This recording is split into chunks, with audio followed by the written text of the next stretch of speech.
Good evening and welcome to Undaunted, bringing into the news untold stories. I am Star Smart. Let's begin.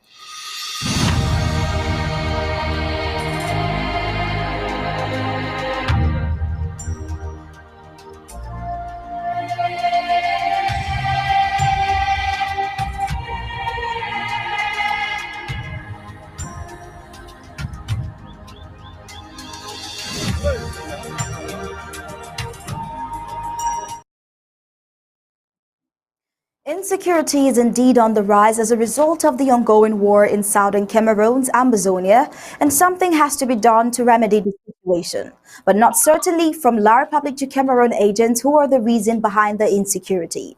The colonial La Republic du Cameroon divisional officer of Nkame local government area has called on the traditional rulers from the part of the Savannah zone to form vigilante groups to combat insecurity.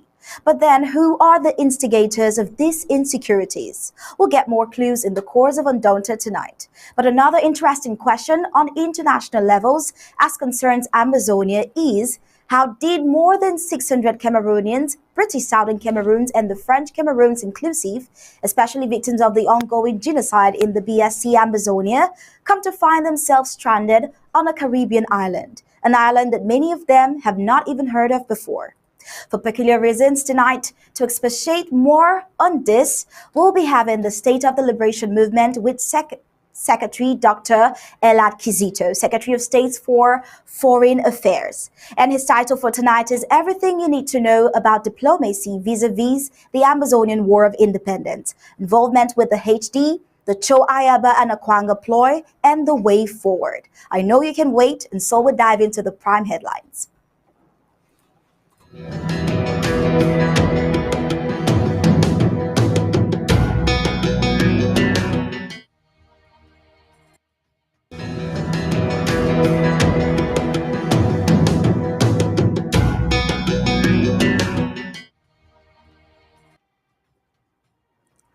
These are the prime headlines for today. Now, a female shop beaten and locked up for standing by her shop in Kumba local government area. Nkambe Colonial Divisional Officer acknowledges that Amazonians can better protect themselves. Also today, Nigerians who traveled back to their countries to vote are also facing spending limitation. Interestingly, today, more than 600 Cameroonians found themselves stranded on a Caribbean island. And in sports, Neymar out for rest of the season due to ankle injury. That's what PSG says. Now let's get into detail.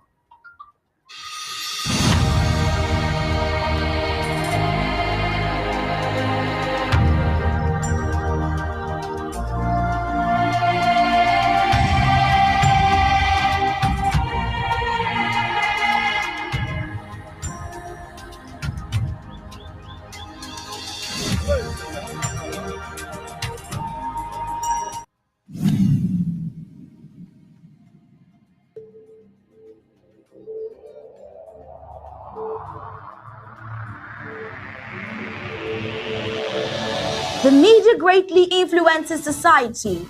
They inform people about what is happening. It permeates people's lives by creating their own criteria and opinions. In this way, the media moves the masses, creating different social movements. For over 60 years, the people of Ambazonia were deprived of such privileges. The privilege to enhance their own criteria and opinion. They have suffered cultural genocide for 6 long decades, but not in this age and not with undaunted ABC Amber News on board. You must understand that wars are fought and won in the media. The speed of the revolution and Ambazonia's quest for freedom cannot be explained without highlighting the diligent use of the media. Franco-Cameroon colonizers, among other strategic moves, weaponized the media against Ambazonia for so long, and they continue to do so even today. The question would be, how much do the oppressed people of Ambazonia need to counter the media rage? Indeed, how much more is required to stop the genocide? The carnage in Ambazonia didn't start today. In 1961, 1972, 1984, 1992, Ambazonians were slaughtered in huge numbers and help was not forthcoming. Why? Because the oppressor was the piper in the media. The good news is we have what it takes to dictate the pace. Right now, ABC Amber TV is taking advantage of the wonders of multimedia aggressively to inform the misinformed and disinformed with undaunted and other revolutionary programs bringing it to the news untold stories. Most importantly, to win the media war by taking ABC Amber TV into every multimedia platform. In a word, where the importance of storytelling can never be overemphasized, Ambazonians has to tell her own story, not the other way round. And like we say it always, Ambazonia must narrate her story accurately. We can do this together, you know, right? You are just a click away. Visit our website at www.abcambertv.com, and the steps are quite simple. With just a click on the website, you can become a club member with so many benefits. You can also make a one-time donation, advertise and showcase your goods and services at the marketplace on the website. That was easy, right? You're welcome on board. And thank you for opting for the winning team.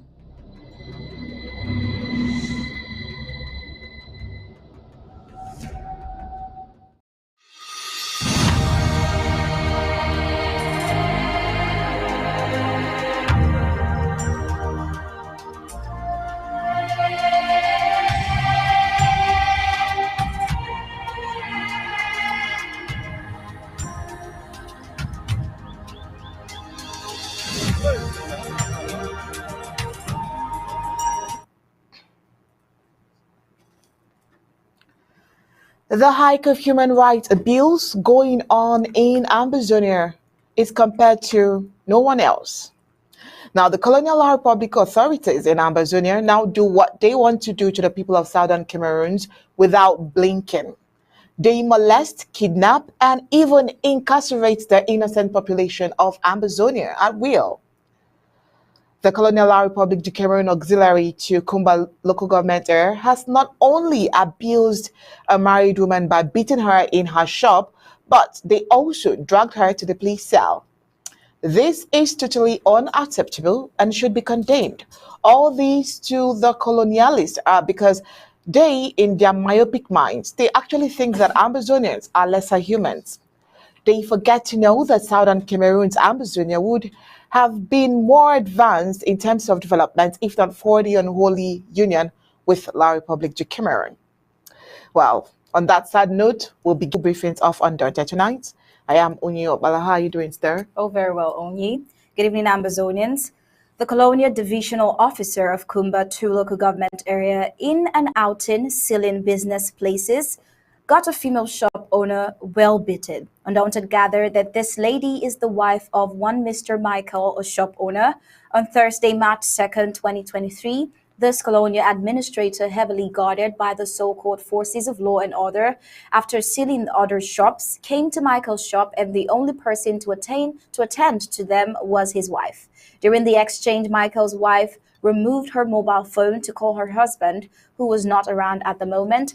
It is at the point that the colonial DO seized the phone and smashed it before releasing blows at the lady. With raining blows, the lady fell into a nearby gutter, yet this DO didn't stop. He also walked on her. After the abuse, he ordered the so-called forces of law and order who had a good time enjoying the drama to bundle up the lady. The lady only ended up in a police cell with an instruction to be locked up for 15 days. The question we are asking this evening is on what charges? What are the accusations against her to get such a treatment?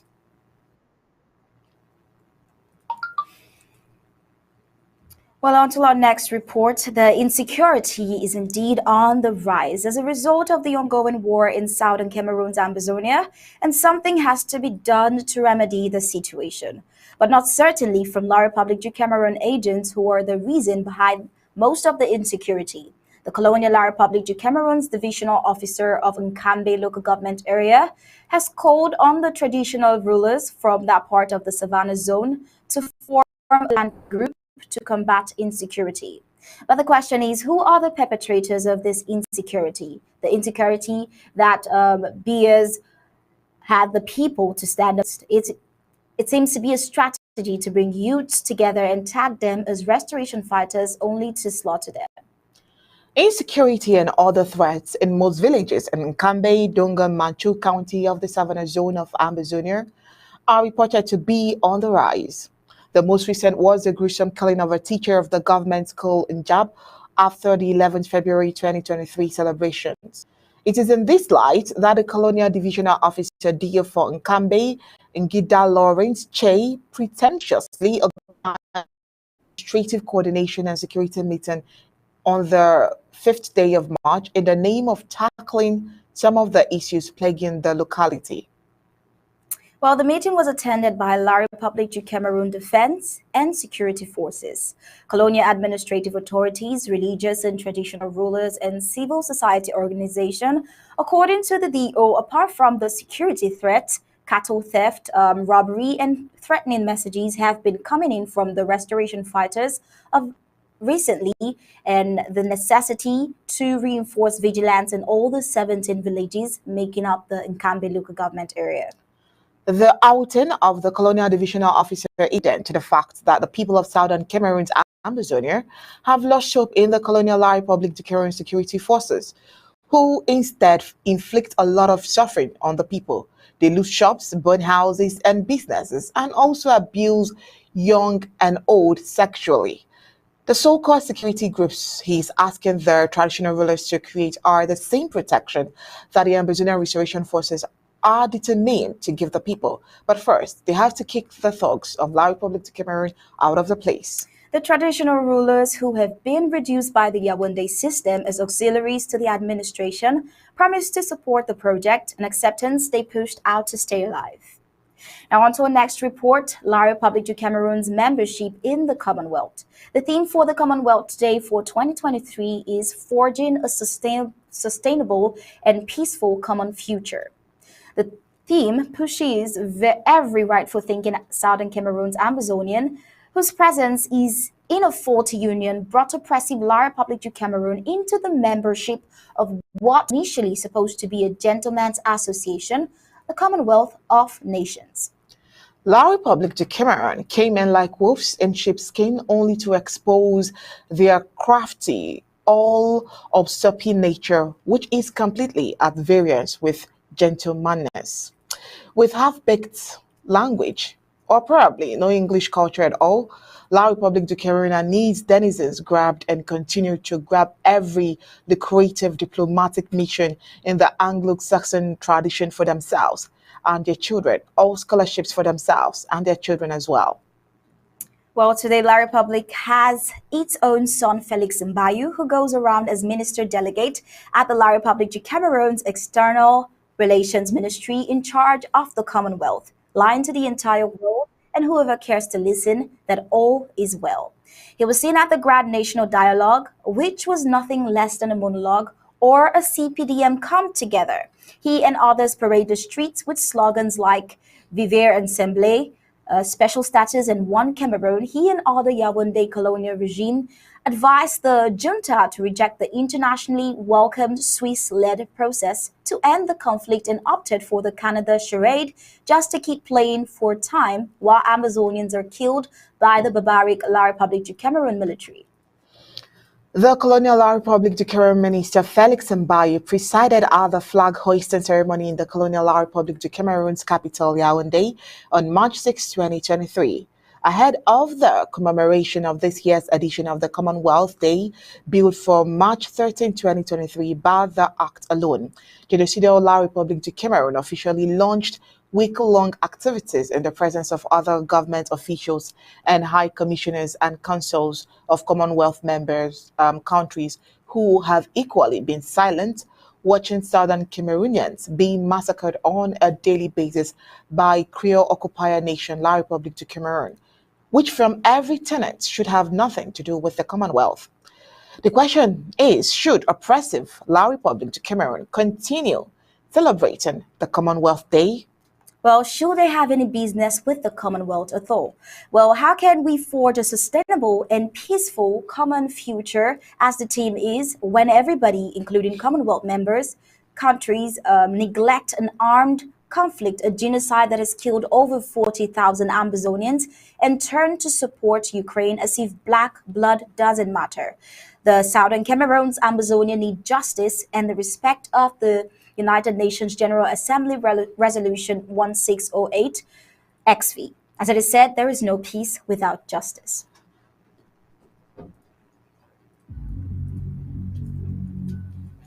We the people, ABC Amber TV, Amazonia Broadcasting Corporation. The voice of the voiceless, the voice of Amazonia, connecting the world from Africa. With untold stories, Africa's best.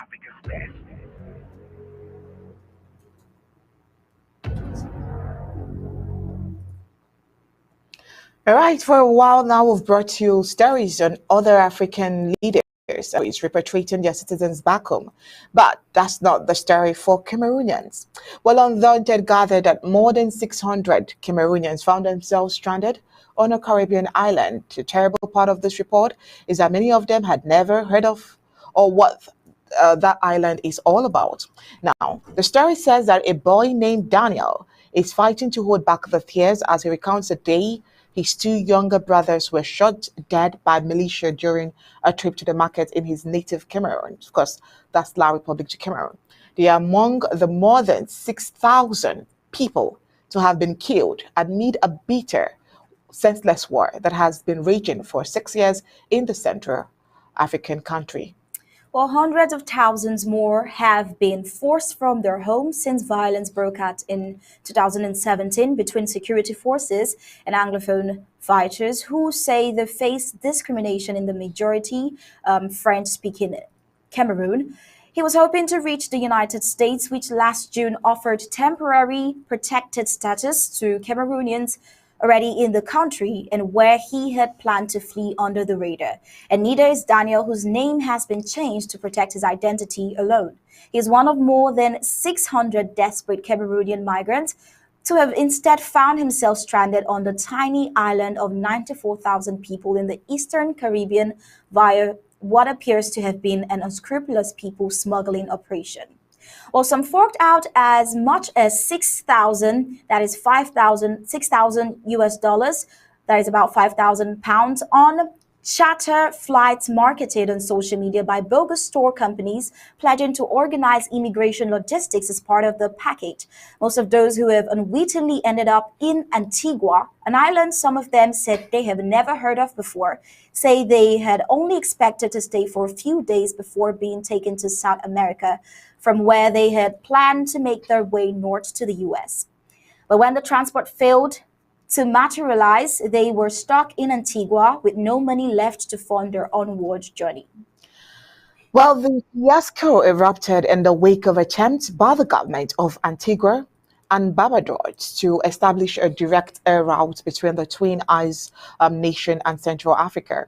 3 centuries after Antiguans' ancestors were first forced into slave ships from Africa to work on brutal British-owned sugar plantations on the island, many welcome new linkages with the motherland. The first charter flight touched down fittingly on Independence Day of 1st November with a water cannon salute. Within weeks, however, at least three more charters operated by another Korean mirroring its operation arriving in the country, bearing throngs of Cameroonians escaping persecution. Well, according to official figures, 637 Central Africans remain on the island with depleted finances due to the hefty fees forked out for the December and January flights. Many are staying in ramshackle homes with sparse utilities at very low rent or cheap guest houses while they try to scrabble together funds to continue their journey.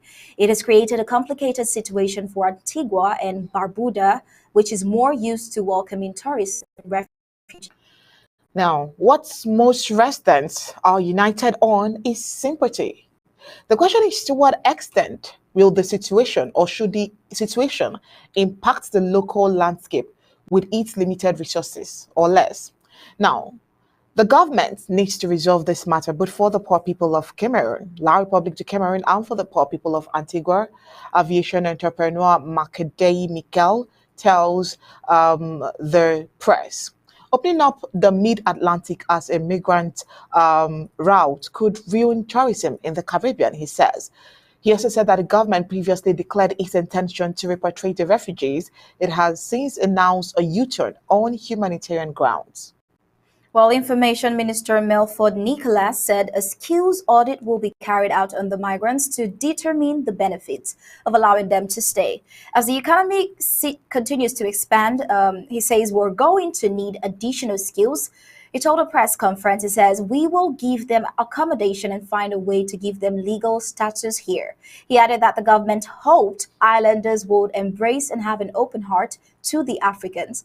Antigua and Barbuda is not the only Caribbean country affected by an influx of Cameroonian migrants.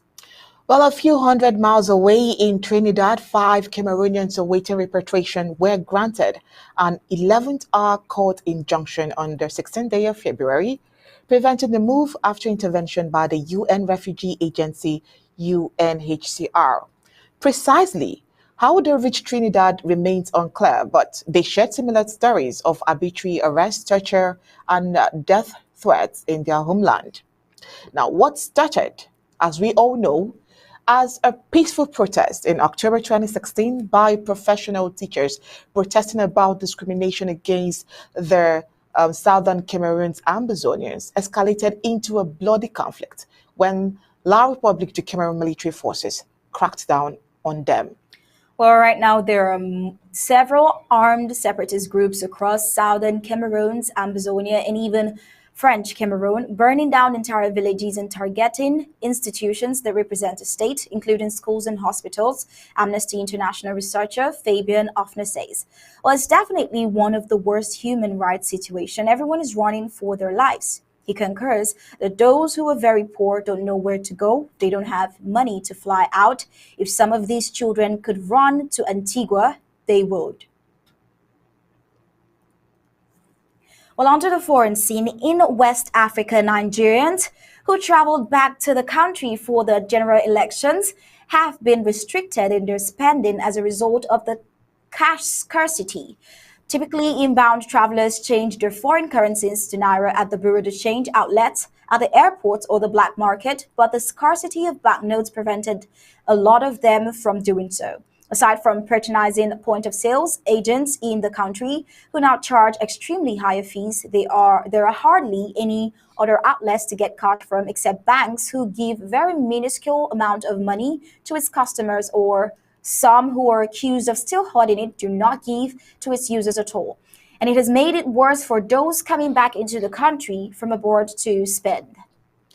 From Business Day, a Nigerian newspaper, we learn from a man who just got back into the country say he was in Nigeria a year ago and enjoyed his stay then due to the fact that he had money to spend and give to family members and friends. But he says it is not happening anymore as he has to go through the strenuous process of getting cash to spend, especially from his foreign account. He further said he couldn't get more than 20,000 cash daily because of the limit on the card. And most times, even to get their stipulated 20,000 naira, is difficult because banks are not able to give the amount. In his words, he says it has been really frustrating. Well, another returnee said since his arrival in Nigeria more than a week ago, he has had to go through third parties to get money to give his family, which has not been comfortable in the slightest way. He said his mom doesn't have a bank account and he doesn't think it's necessary to open one for her due to the fact that she's old and he can always send money to her through his neighbors or church members. But coming back home, he says it is frustrating that he cannot even get enough physical cash for his mom and daily. He said while a cashless economy is good for Nigeria, it should be done gradually and there should be means to get cash when people need it. This returnee described the 20,000 cash limit placed on withdrawals from ATMs as frustrating. Well, the Central Bank of Nigeria had on their 15th day of December introduced new Naira notes, but they have not been available, according to Nigerians. Well, a development that has affected spending across the country. There are other instances of returnees who came back with goods from overseas to sell, but this crisis in Nigeria has made their businesses not move this time as expected. Susan Akboreye, president of the National Association of Nigeria's Travel Agencies, said a few of her clients had complained about the effect of the scarcity of Naira. Now, according to her, travelers coming back to Nigeria made arrangements with their family members to have dollar accounts and send monies to them. And when they get back, the value of the money is converted. Now, according to Susan, says most of my clients said they have stopped giving out cash as gifts. Rather, they ask their third-party agents or family member to transfer the money to whoever they want to give the money to. Now, she also said the travelers would always find a way to navigate the current cash crunch as people keep money issues private and they make their own personal arrangements because of security issues. Well, a staff at the Nigerian Lagos airport told Business Day that banks stationed at airports were struggling to make available cash for travelers. This goes a long way to show how terrible the cashless situation in Nigeria has been, and it's not only worse for Nigerian citizens or its returnees, but way worse for the EDPs in the country. As we brought to you yesterday, whatever the struggle is with the Nigerian people as regards the cash scarcity, it's a double on the part of the EDPs as they are the most vulnerable. Well, let's take a look at this video one more time. We're experiencing a situation where the manager just he slapped a prison officer, and the prison officer has to slap him back. It's important to indicate that this is the Egoli branch of First Bank, which serves the Adagon 1 refugee camp. The Adagon 1 refugee camp is the biggest, the oldest, and the main refugee camp. So if Nigerians are very much particularly affected by the monetary policy of the Central Bank of Nigeria, if Nigerians are very much affected, refugees are 10 times more affected, because this bank is the bank that has got partnership with UNHCR for refugees. And so refugees are observing that their ATM cards don't work. Their ATM cards have connection problems. So while other Nigerians are able to go about their transactions with other ATM cards from other banks, the refugees cannot do even the minimal transactions because their ATM cards issued by this bank, the ATM cards issued by this bank don't work. And at a time like this one where transactions are cashless, ATM account to ATM account, it is very important that ATM cards should be able to work. It's very important that there should be connection. But for this bank, their ATM cards don't work because their cards don't read. There is no connection with their cards. And so this is something that the UNHCR has to pay attention, because the refugees who are already vulnerable are more affected by this blow of cashlessness of the Nigerian economy at this point. That's the manager. You see, that's the manager. He's dragging him with some uniform officers there. So it is very, very serious.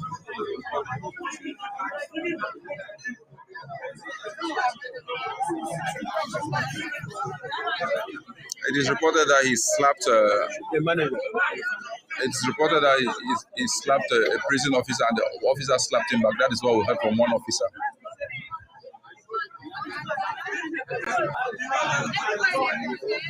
So it is time for the UNHCR to address this.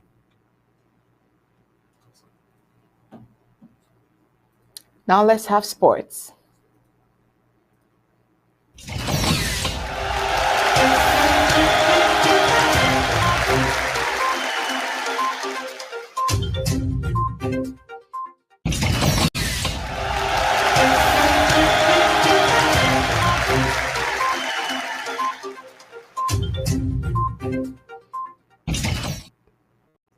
And in sports, Brazilian footballer Neymar will undergo a season-ending surgery on his right ankle and will be out for up to 4 months.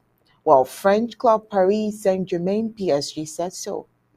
Well, also in basketball, police have begun an investigation into a video appearing to show Memphis Grizzlies player Ja Morant holding a gun in a Colorado nightclub. The All-Star guard has apologized following a live broadcast on his Instagram page on Saturday and has been suspended for at least 2 matches. Gabellison has more. Latest world sports. Football.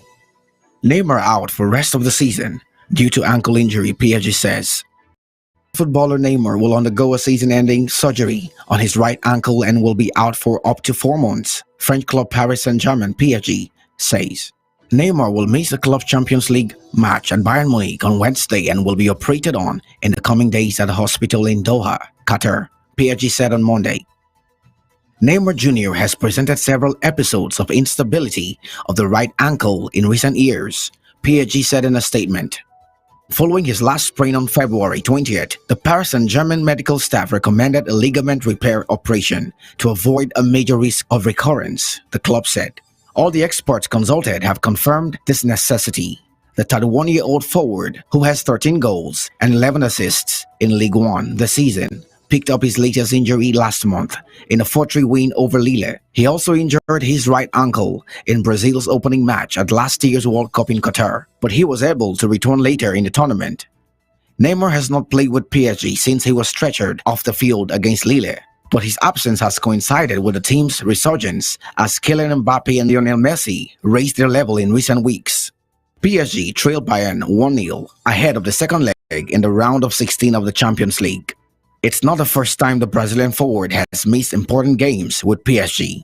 Neymar has been sidelined for spells with foot, groin, rib, and ankle injuries since joining the club for a record $269 million from Barcelona in 2017. In 2018, Neymar suffered a foot injury before an important Champions League match against Real Madrid.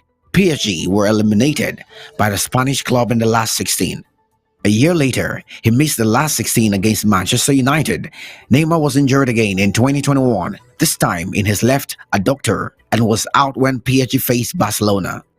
PSG are top of the league with an 8-point lead over second-place Olympique de Marseille. CAF President Dr. Motsepe mourns tragic death of Ivorian 21-year-old Sila Mustafa. CAF President Dr. Patrice Motsepe has expressed his shock and sadness following the tragic death of Ivorian youngster Sila Mustafa, who collapsed on the pitch during the Ivorian League 1 Lona-C fixture between his club, Racing Club de Abidjan, and Seoul FC at Robert Champer Stadium in Cote d'Ivoire. Mustafa, who played as a left-back, was only 21 at the time of his death. Dr. Motsepe and the CAF family mourns the tragic passing of such a young life who showed promise on the football field. CAF conveys deepest condolences to the family of Sila Mustafa, Ivorian Football Federation President Idris Diallo, Racing Club the Abidjan family, and the Ivorian people during this time of grieving. The Ivorian club's defender Mustafa Sila died on Sunday after collapsing in the middle of a match. His club said, Our defender Mustafa Sila died this evening after feeling unwell on the pitch during the RCA vs Seoul FC match, said a statement from the Racing the Abidjan club, which sent its condolences to the player's family. Harrowing video footage from the Ivory Coast shows the left-sided defender taking several steps backwards before losing his balance and dropping down near the center cycle. Frightened teammates and opposition players immediately called for the referee to stop the game. During his evacuation to the hospital, Mustafa passed away. He arrived at the club last September and was only 21 years old. Club president Logosena Cisse told AFP, on Facebook the Ivorian Football Federation paid tribute as a post read. The president of the Ivorian Football Federation and his executive committee regret to announce the death of player Mustafa Sila, left back of the Racing Club of Abidjan, on Sunday, March 5th, 2023, after falling on the lawn of the Robert Champrou Stadium during the match. Urgently transported to a hospital center, the 21-year-old player unfortunately succumbed to his discomfort. In these moments of pain and emotion, the FIF sends its most saddened condolences to the family of the deceased, the leaders and players of the Racing Club of Abidjan, as well as to the Ivorian football family. The FIF asks everyone to pray for the rest of his soul. The Racing the Abidjan Club, which has been playing in the Ivorian First Division since the 2018-2019 season, has a partnership with OGC Nice. It was crowned champion of Cote d'Ivoire in 2020 and is currently in 7th place in the championship. Sila joined RC Abidjan last September from Malian side Joliba AC. Basketball. Jamorant pleased to investigate whether Memphis Grizzlies guard broke gun laws. Police have begun an investigation into a video appearing to show Memphis Grizzlies player Jamorant holding a gun in a Colorado nightclub. The All-Star guard has apologized following a live broadcast on his Instagram page on Saturday and has been suspended for at least 2 matches.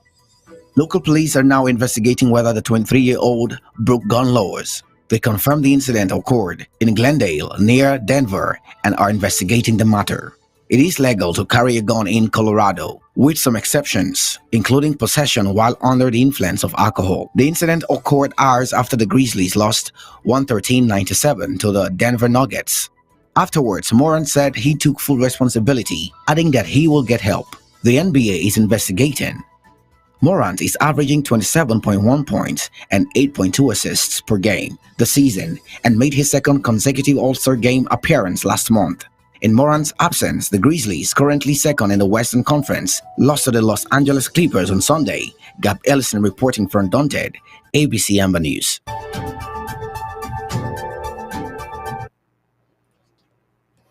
All right. Thank you so much, Gab Ellison, for that sports report. All right, right about now is the state of the liberation movement. But today is with Secretary Dr. ELAD KISITO. And the focus is everything you need to know about diplomacy vis-a-vis the Amazonian War of Independence. Well, he's also going to be looking at the involvement with the HD, the Cho, Ayaba, and Akwanga ploy, and also, very importantly, the way forward. Well, but the very sensitive part of this report is the fact that our news director, Mr. Tar Paddy King, will anchor this particular section. Good evening, Mr. Tar. Are you there?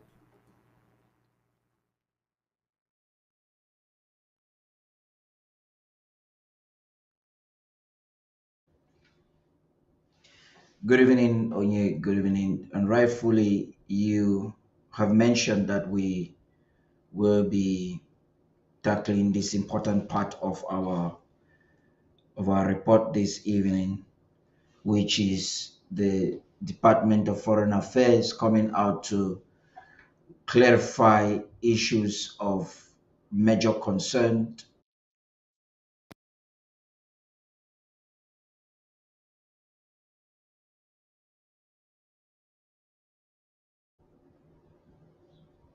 Can you hear me?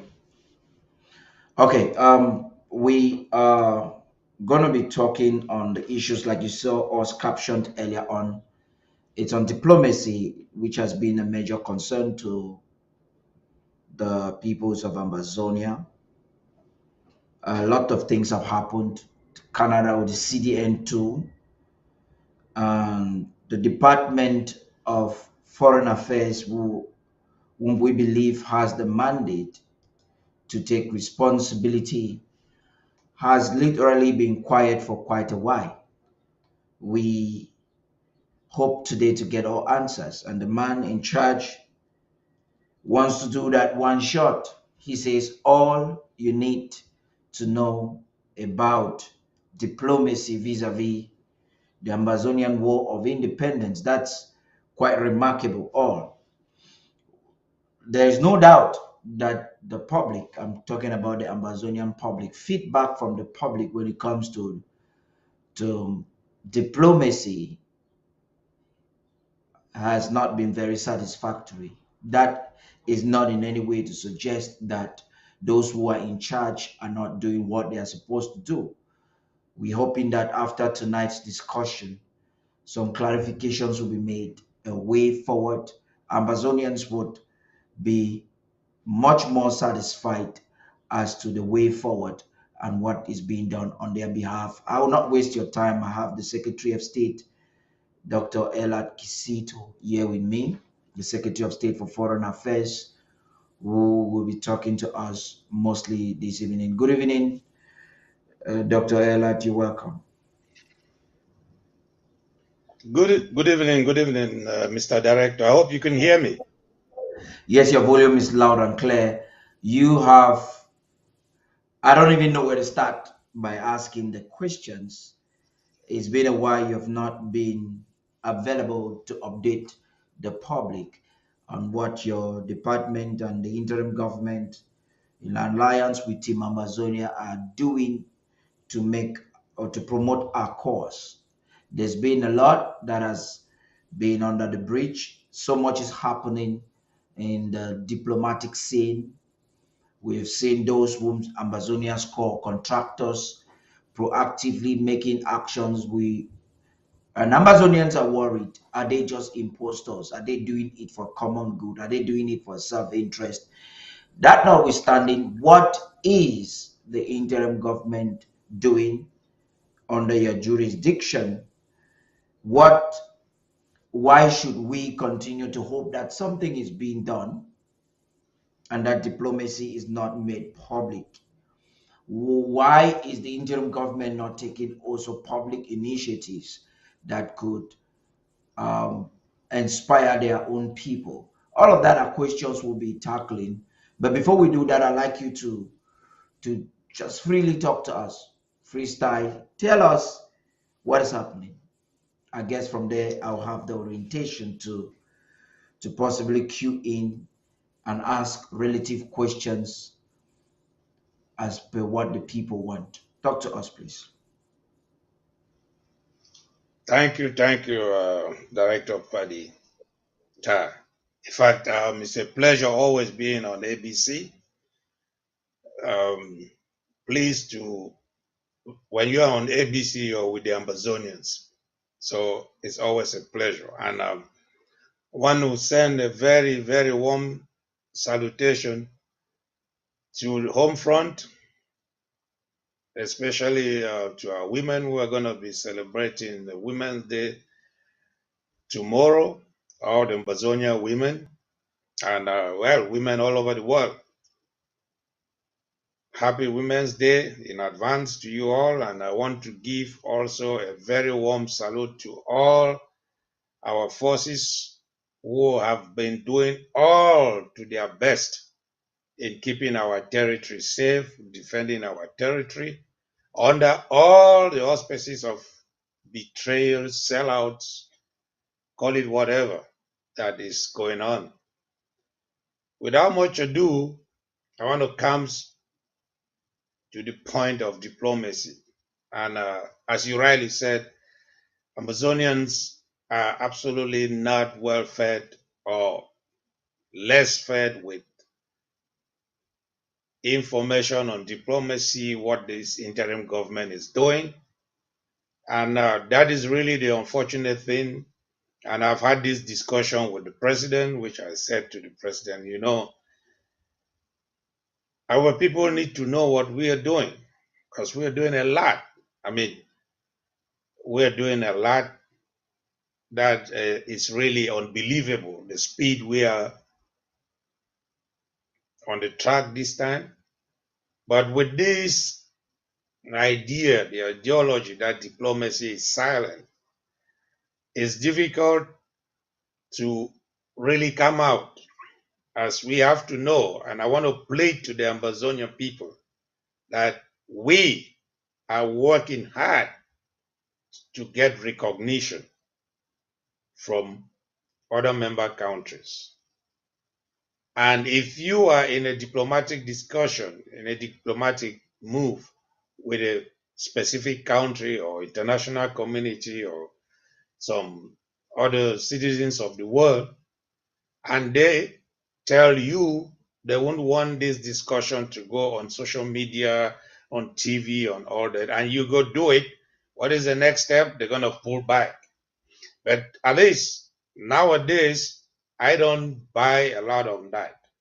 I always want to make them now know that diplomacy before and even after will be silent. But the citizens of Amazonia are obliged to know what their government is doing for them. You have to know that we are fighting to secure recognition. Some say we are a non-state actors. We know very well that we are a state actor, but classification of the international community put us non-state actors. For the moment, we agree on that, and we have to work our way through those cliches. I remember when I was doing my PhD, I read a book from Albert Einstein, who was very popular. And the first thing I really captured on that is that when you're working with your professor, what they call your doctor father, you have to be sober. You have to listen to everything he or she is saying. Even if you are not satisfied with what he or she is saying, just accept it. Just go ahead, listen, don't argue, don't get any conflict with he or she, because there he can pin you down and you will never graduate as a doctor.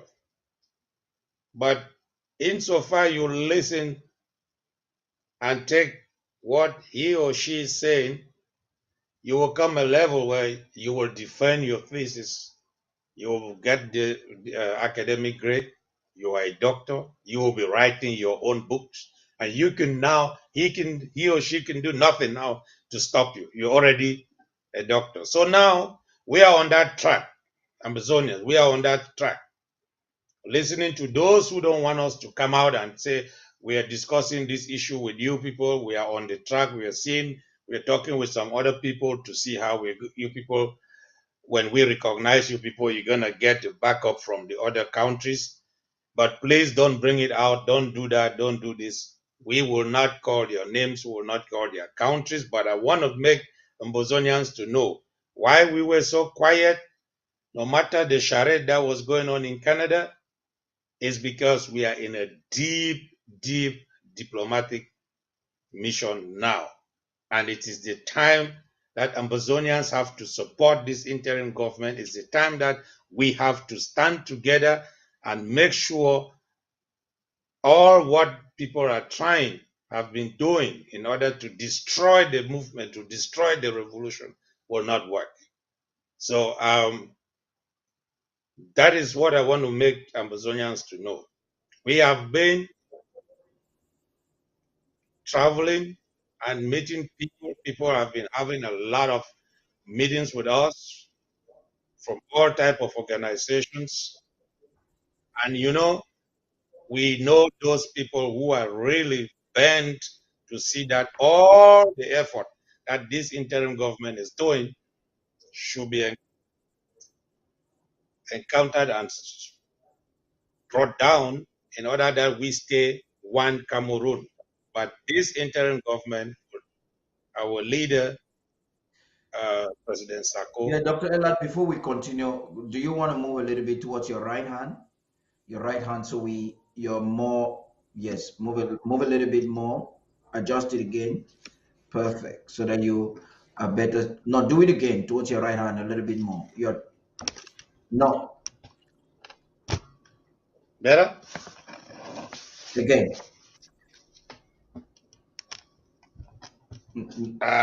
Okay. Let me So do it you're with taking my. it in the opposite direction. You're taking, okay, move more towards your flag. Go Okay. closer Let to me. your flag instead. You're moving away from the flag. That's the direction I mean. Okay. Perfect.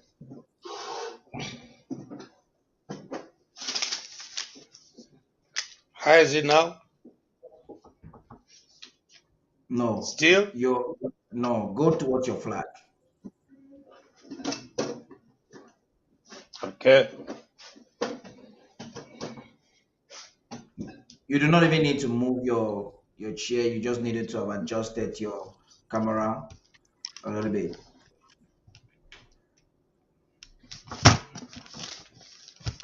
How do we say? Take it a bit, bring the camera again towards this side. You have to see that you have an equilibrium on both sides. Okay. Yeah, Well, there's a difference between diplomacy and technique. that is well understood. Okay, thank you. Well, this I is think a it's little better bit now. more, yeah, this is much better. Thank you. Yeah, before you move on with diplomacy is silent, I'm gonna take the position of the public, and that is not comfortable with that statement. Yeah. Some feel like it is another a Gyawan coming to say when he was given responsibilities at every time he comes to tell the people classified. And we actually realized in the long term that that word classified was a scam. It was a way of him not really doing anything for Amazonia, but doing everything Mm, for himself and taking money. Your department entails a lot of money, though too much money is not driven there because of what some Amazonians think. But a lot, I remember when the president or yourself and others are traveling to different places, this is all costly to go and meet people, make negotiations. It entails a lot to even establish, because your department cannot independently work without communication. And this is where I'm coming in, Dr. Elad. You may not necessarily give to the public details of your diplomatic ventures or initiatives, but don't you think that it will be nice to update the people or counter falsehood? We have a lot that has happened. Your department yeah. really didn't come out strong during the Canada conference. We remember a few times you came to talk when Cameroon boycotted the Swiss-led mediation. But so much has happened from that time until today that a certain group of individuals are supposedly trying to raise funds for themselves based on what they call in diplomatic initiatives, and they are also um, organizing an all-Ambazonian conference tomorrow. Myself, Ochiba Nelson, and the others will get deep into what that really means. But I would like you to talk to us. You may not be telling us what you are doing, but you should be able to counter and enlighten Amazonians when it comes to issues like that. And that's what your department has not done. So we want to know, what is this whole shenanigans? Yeah. Thank you again, Comrade Padi. This is where I was about to go straight this evening. And I have made it clear I'm going to talk on two people, that is Akwanga and Ayabacho. And then the third person that is coming in is the so-called Emmanuel Taylor, who is in China. the so-called the Secretary of State for the APLM under Akwanga, and he is signing this their so-called All Amazonia Conference on behalf of ACT.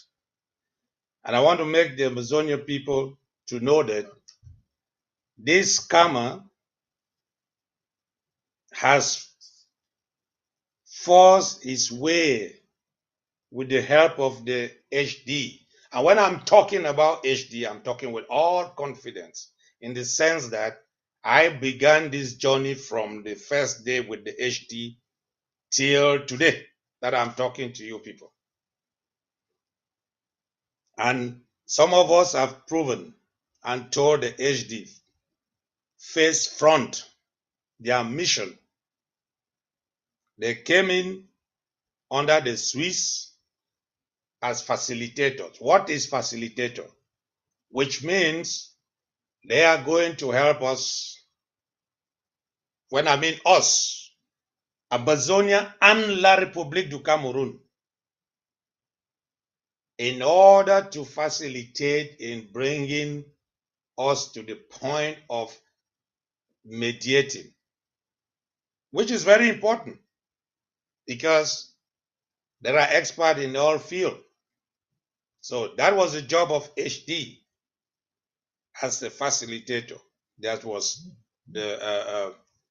given to us, the La République du Cameroun and Amazonians, by the Swiss government, because they were the ones in charge of mediation. Here we come. From the beginning, when we first arrived in Switzerland, HD wanted, and this is what I've been telling Amazonia people, their goal was to make sure they would get the credit of bringing all so-called fraction of leaders on one table, to sit on the same table. Then was a lady called Constance. She wanted everybody. You needed to be there. Amazonians people needed to be there to see the type of people they were calling to come and sit down in order to talk or to be prepared for negotiation. Well, when I use this pronoun, I, it doesn't mean Dr. Ella. The I means the interim government, through me, fought on that issue until we came up with an agreement. We signed a memorandum of understanding that was sent all over to the countries that supported the mediation talks, the United Nations, the EU, all over the world. We went on from there. Now come the second stage, whereby the Swiss, La République, upon the fact that they have been playing games, dragging, promising, telling us even the date that they are going to come to the table for negotiation. That date will come. They will bring an excuse there. Amazonians know all this. Postpone until finally they left. When they announced that they are leaving the Swiss process, it was a shock to the HD. Why was it a shock? Because the HD has an agenda. It was a shock to them, and they quickly, the HD and the Canadian government, they have a different agenda from that of the Swiss. They quickly, now, I was contacted by the Canadian and the HD. They came and met me here in Berlin. We were here in Berlin, I have to be honest, because this is no more diplomacy. This is treachery. This is crooked. We were here in Berlin, and they had to tell me the story by going around round, they will not land. In fact, we had about, I would say, 2-3 hours before I could even understand what they're trying to tell me, that the La Republique government has contacted them and they are prepared to talk with us. And then finally, they told me La Republique is saying that they would like the talks to have, no, they made a statement, and let me be verbatim, that the way they said it, I just told them that cannot happen. I said, what did they tell you people? No, in fact, it was surprising to me myself. What did they told you people? They said they want the talk to be in a week's time. So what? In a week's time? What is today? You're coming to meet me today, and you're telling, no, we told them that can never be possible. We told them we'll make it in 2 weeks. And I asked the HD people, who the hell are you guys to program a date for us without even talking with us? You're already telling me you're giving a date to the La Republique government when we are going to meet and talk with them without us knowing that even that they are prepared to talk to us. You are talking to me. I have to talk to the president. The president has to constitute a team of Ambazonians, and they have to sit down and discuss and prepare themselves before they are going to any talk. We're not just going to jump because La Republica said they are coming to talk to us. No, it doesn't work like that. And then I went ahead and asked, Now, Dr. Elad, if I may ask, when did this conversation take place? it was exactly October last year. Okay, go ahead, go right ahead. So when I told them that it does now, as you people are saying, La Republique is coming to talk to you, who are those coming? They won't tell me. They will go around. The HD will tell me there are people that, no, they first of all told me the president of La Republique has given his blessing to the talks. I said, well, that's their problem. He has given the blessing. We have not constituted our team for this talk. We have been waiting for you people for 2 years plus. We were prepared to have a talk with you guys. Now you guys are coming with a different agenda under Canada. There's no more the Swiss. So we have to also reconstitute ourselves. So we are not just robots or computers that you just press and we are moving.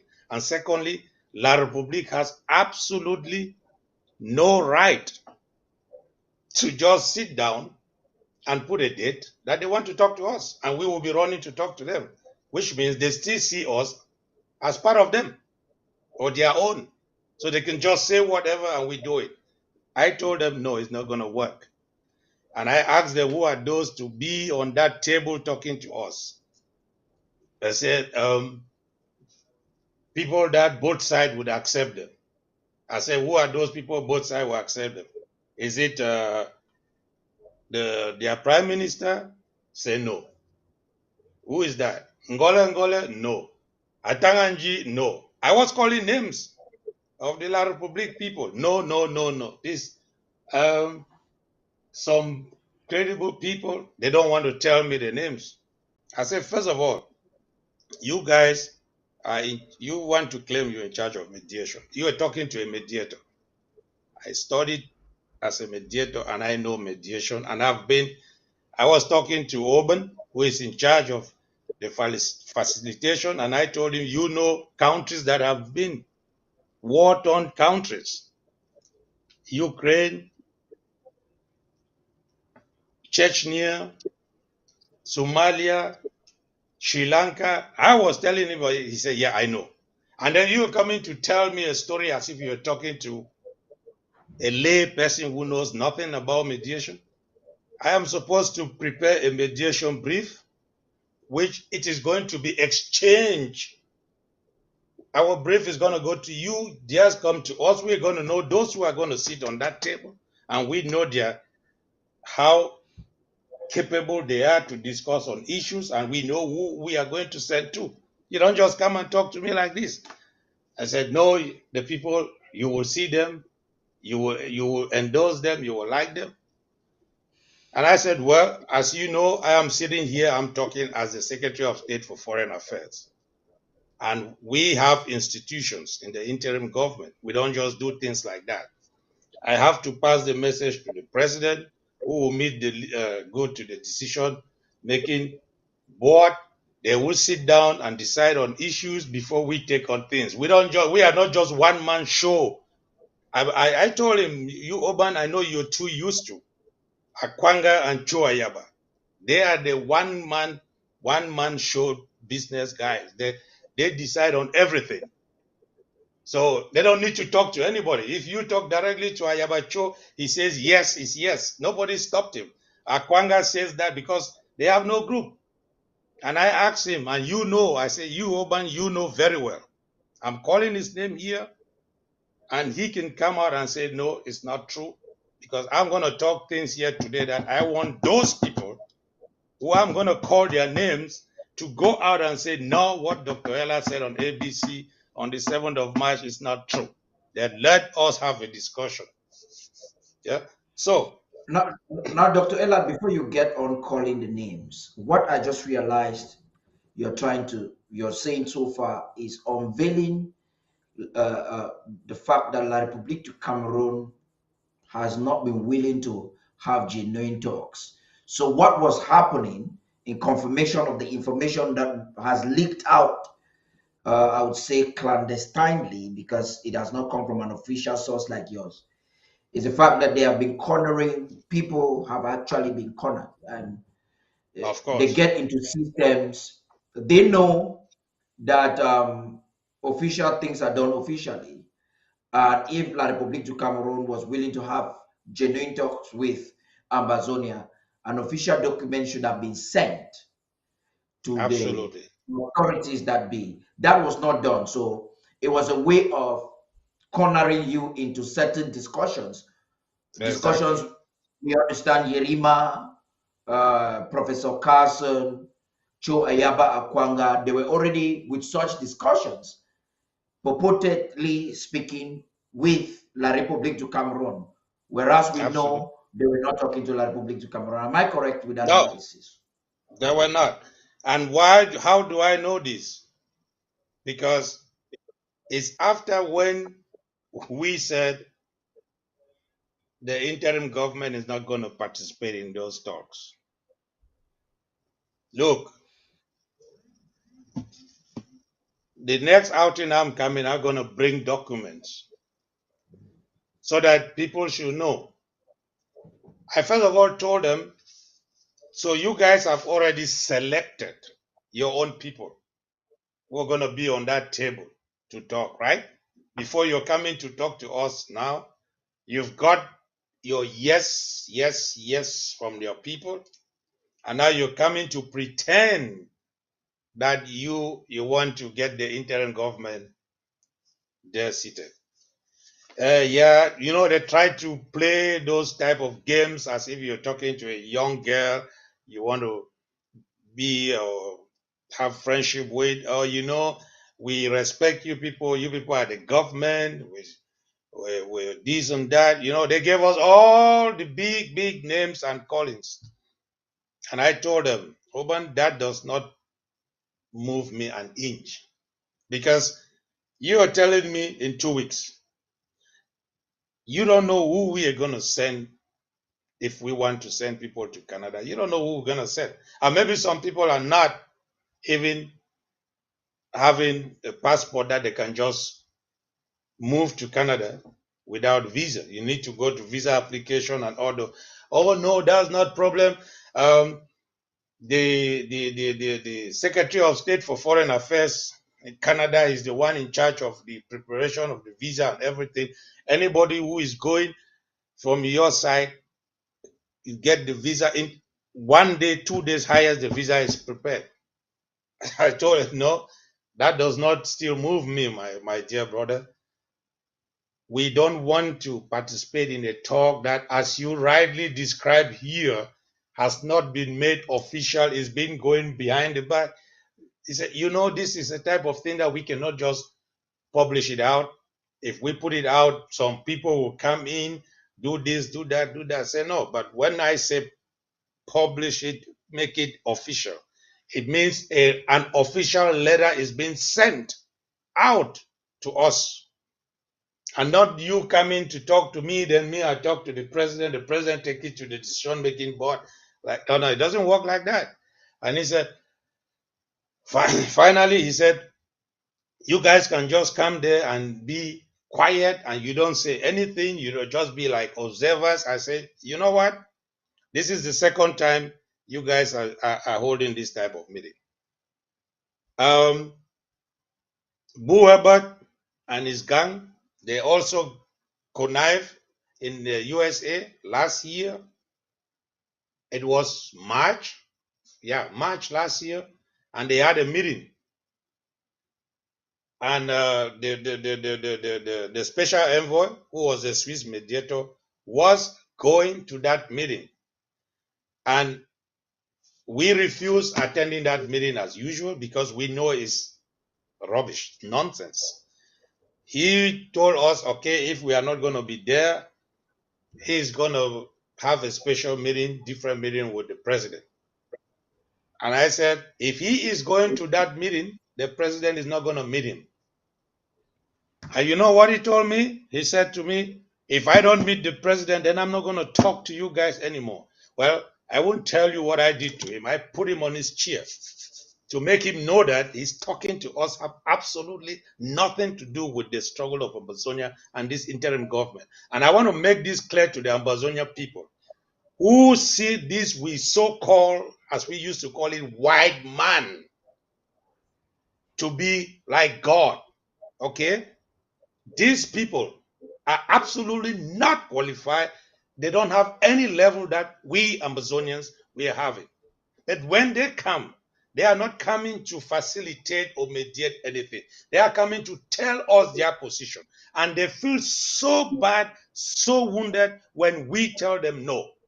Because they knew that we are so desperate. I have told these HD people, I have I told them, really don't if think you that, Dr. Ella, they are telling us their position, because from the information you have given here this evening, they are also playing according to the script given to them by La République du Cameroon. So it is a script La République du Cameroon does. They manipulate you or intimidate you, and definitely these are all people who will definitely like what La République du Cameroon will be offering. So there are high chances, I'm not making any insinuation, but from the statements, these are professionals, they're not ignorant.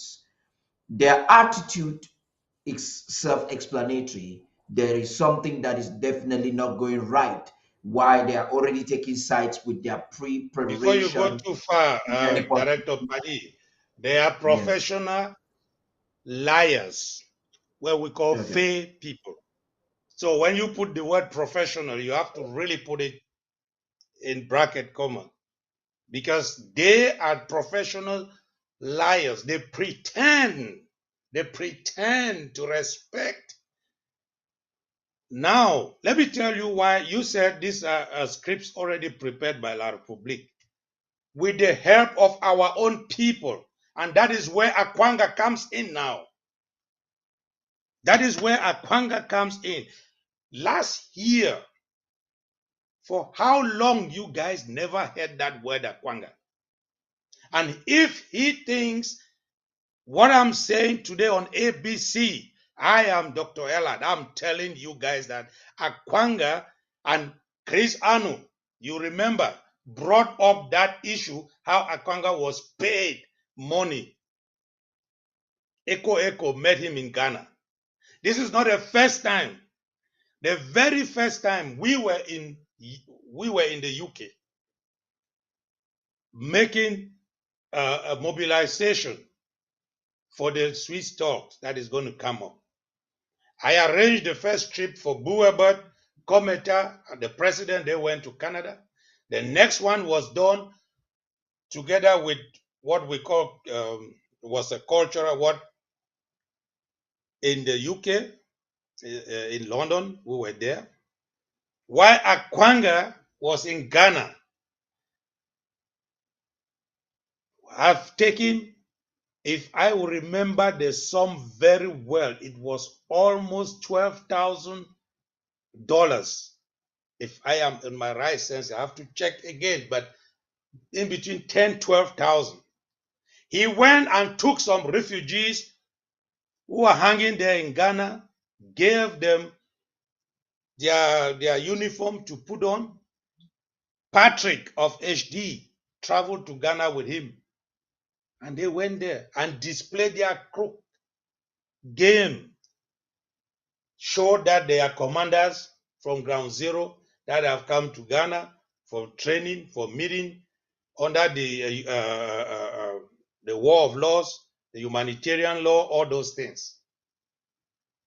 We were in the UK, saw pictures coming, smile upon. I had a very tense discussion with HD about that. The next trip was when Akwanga was met again with Echo Echo in Ghana. Gave his money. That news was out.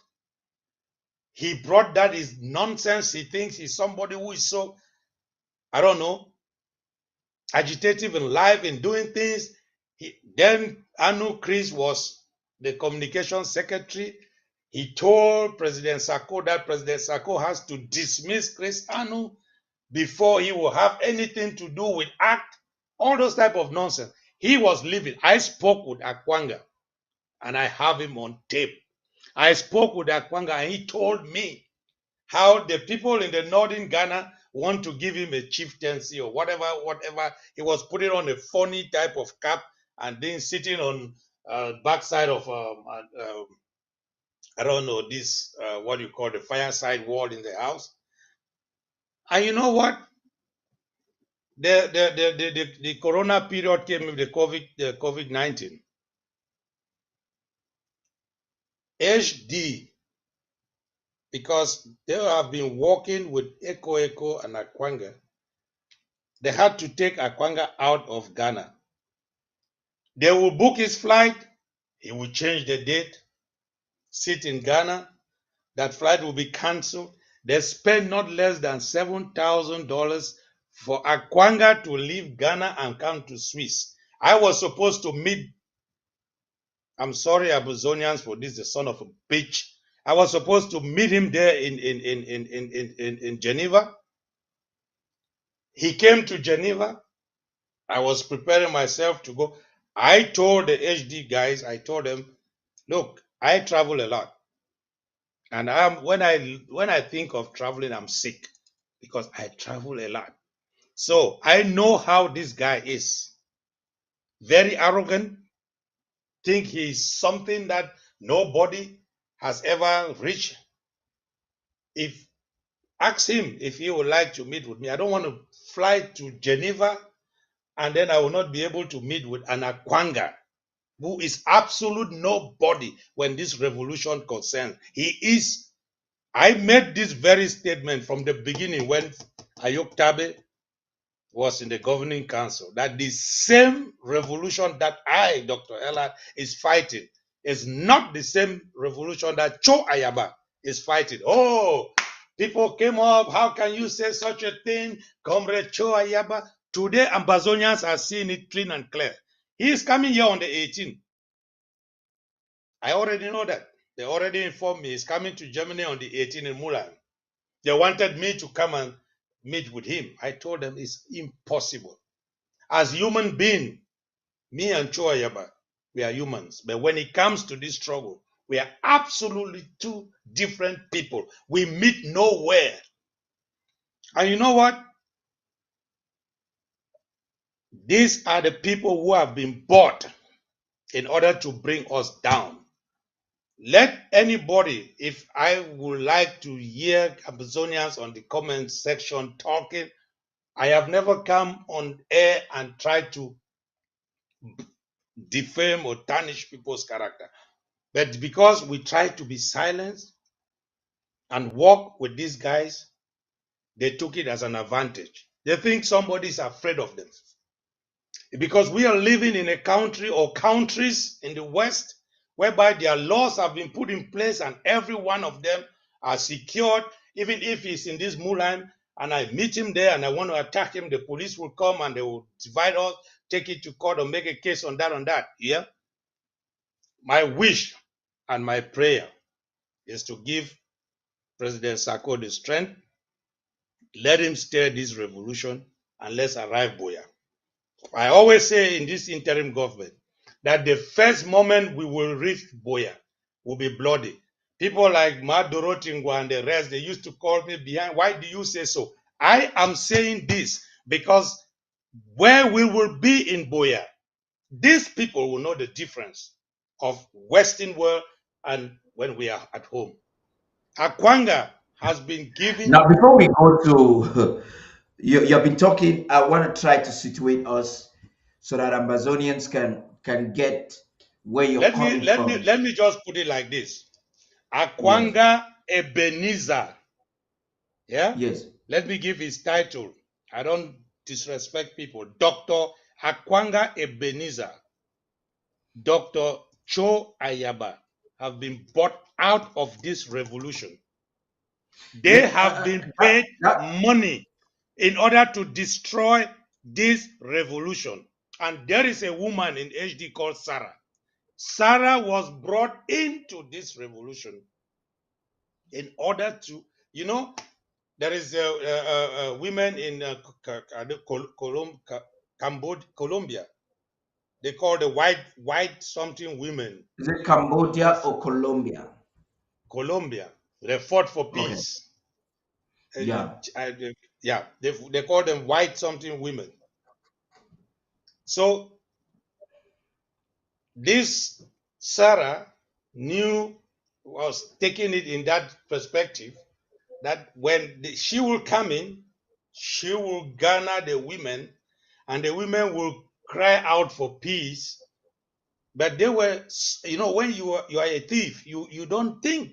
You think every day is Christmas. You just go get what you want until the day you're caught.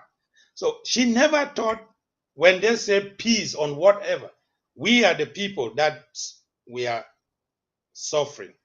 We are the people that are being attacked. We are the people that are being killed. We are the people that our homes, our women are being raped.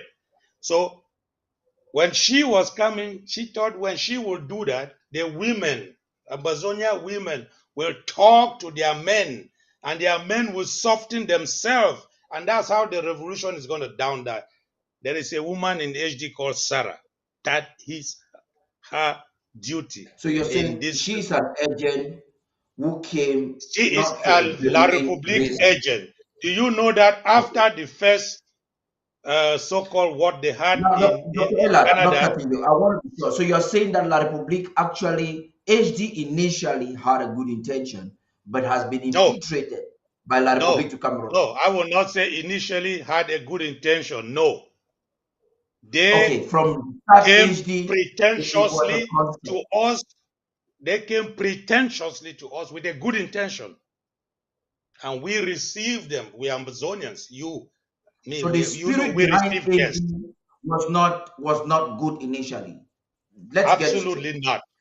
And if they want to argue me, let them come out, because I've told them several times that their mission is to see that we remain one Cameroon. I have been telling them behind the scene.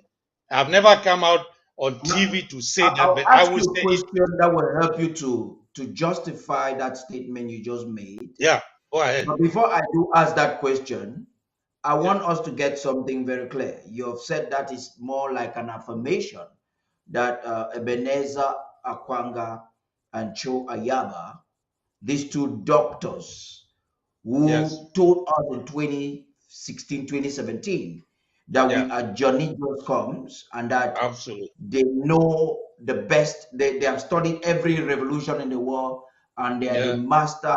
In fact, they know what they can do than any other Amazonian to make sure that we're free. You're just affirming now that they are not fighting for Amazonia, but possibly no. themselves. I'm not affirming now. I have done this since 2017. I said it in this my very in 2017 sitting that I am sitting. I said it that Cho Ayaba, because I was doing a GoFundMe. I've forgotten on what. And you know what they did? It was under the governing council. How did they hijack that account? And then people were donating money to their so-called ADF. And I never knew. Money was flowing there. It was Naloa B who called me from Nigeria and opened my eyes and told me about it. And when I checked, there is one lady here called, that one has disappeared from this revolution, called Mado Mado. So when I use the word, when I proof out that Mado Mado, many people thought it was one of our Mado who was with us in the interim government. The Mado Mado was the I don't know, mayor runner or whatever for Choayaba. They diverted that money. So, and that is when I No, made this. divergence of Dr. Elad. I want to play the devil's advocate. You go Divergence ahead. of resources is no evidence that a person has been compromised by La République du Cameroon. That Just was so you understand that the same 2017. group That of was persons diverted resources that were donated in 2018 conference in Washington. So Lord yeah. Cho Ayaba particularly is notable for diverting resources Yeah. for asylum, resources for many other things. What I'm trying to factor out, which I believe is the same thing that Ambazonians watching us now would want to know, is how did you diagnose from 2017? Because at that time, I had a lot of esteem for Joe Ayaba. And I lost it when he went to London and when he killed our people in Guzang. That was when I lost it all. Even at the home front, I had given a lot of information and worked with him as a proxy in the home front. But then, how did you at that time, how were you able to diagnose that this man is definitely not fighting a cause that will be aimed at freeing Amazonia? So I hate when a journalist asks a question to all these politicians and they don't know what to say. They say, that's a good question. I will not say that. Let me go ahead. Cho Ayaba is from Germany here, although he's now in Norway. He has a German citizenship. He's here. He's from North Rhine-Westphalia. That's where he. When I organized this, the largest whatever they call demonstration here in Berlin, that is when the name of Cho Ayaba came to my notice, with one other of his guy that they used to do their fair ship here called Victor. So they told me they were the ones in charge of Germany. They control Germany. I asked them, you control Germany for what? Since this revolution started, 2016, we have been organizing, doing things as Southern Cameroonians. I've never seen you guys. We've been to the La Republique Embassy, we've been to Berlin, we've been to Stuttgart, we've been to North Rhine-Westphalia, been to Munich, all those areas. You guys have never been there. And we were supposed to have this big conference for Southern Cameroon that was organized, coordinated by Comrade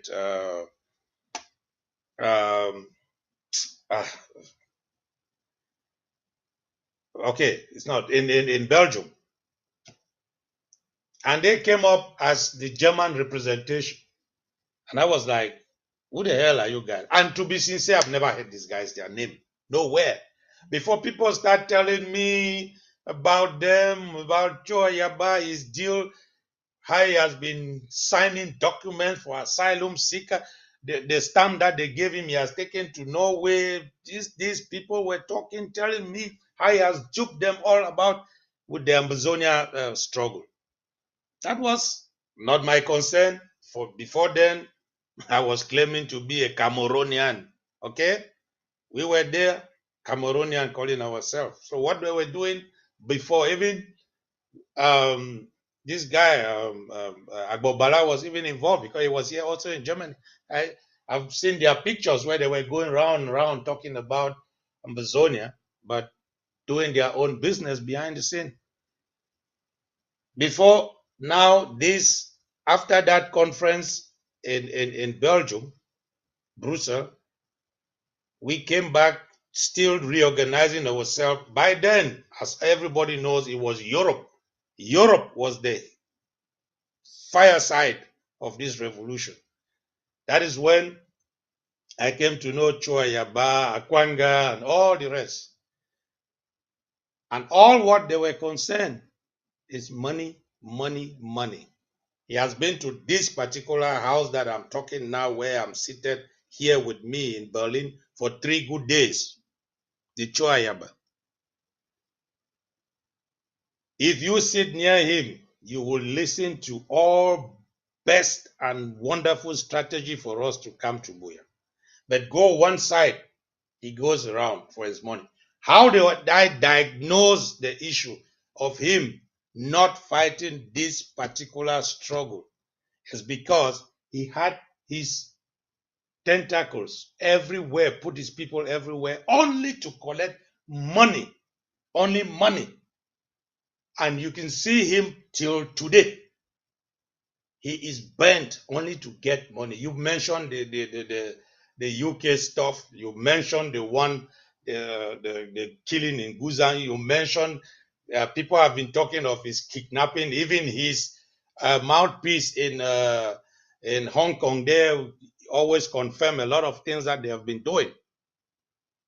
For the one of Akwanga, is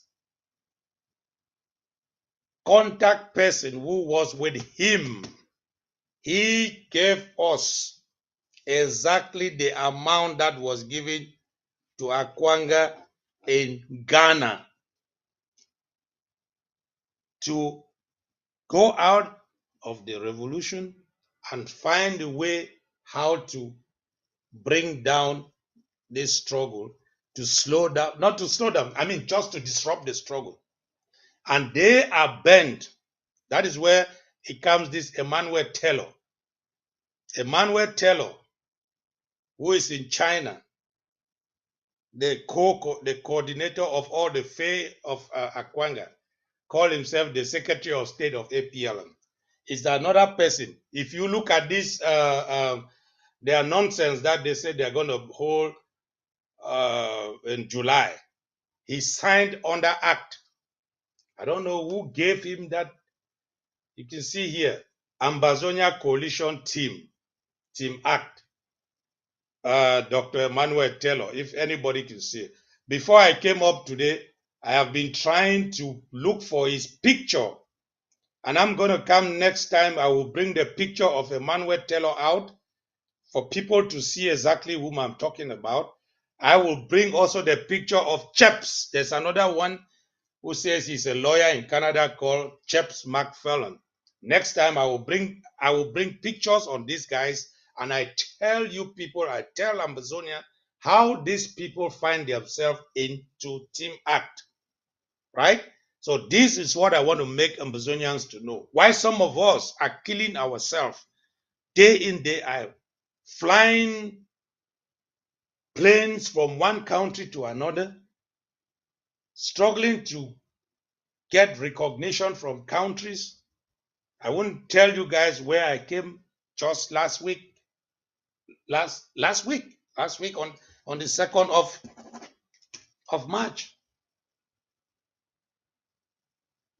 People are out there duping Amazonians with fake information, of which they have been paid to do that. And they have so much sweet tongue talking that Amazonia believe in them. When they went to Canada, I talked with the president. I told the president, we have nothing to say again about these people. They have proven themselves in front of Amazonia what they stand for. Before we were talking to them, and people always complain, oh, in-house fighting, oh, you only talk, you people are there quarreling among yourself. I was in a meeting on Saturday, and one of my co-meeting person was just saying exactly what I'm saying here, that we are hitting each other, we are doing this, we are doing that. I told them, you know what? A lot of you absolutely knows nothing about revolution. There is absolute no revolution on earth whereby the people don't fight among themselves. There is nothing, because we are too used to seeing only the end result.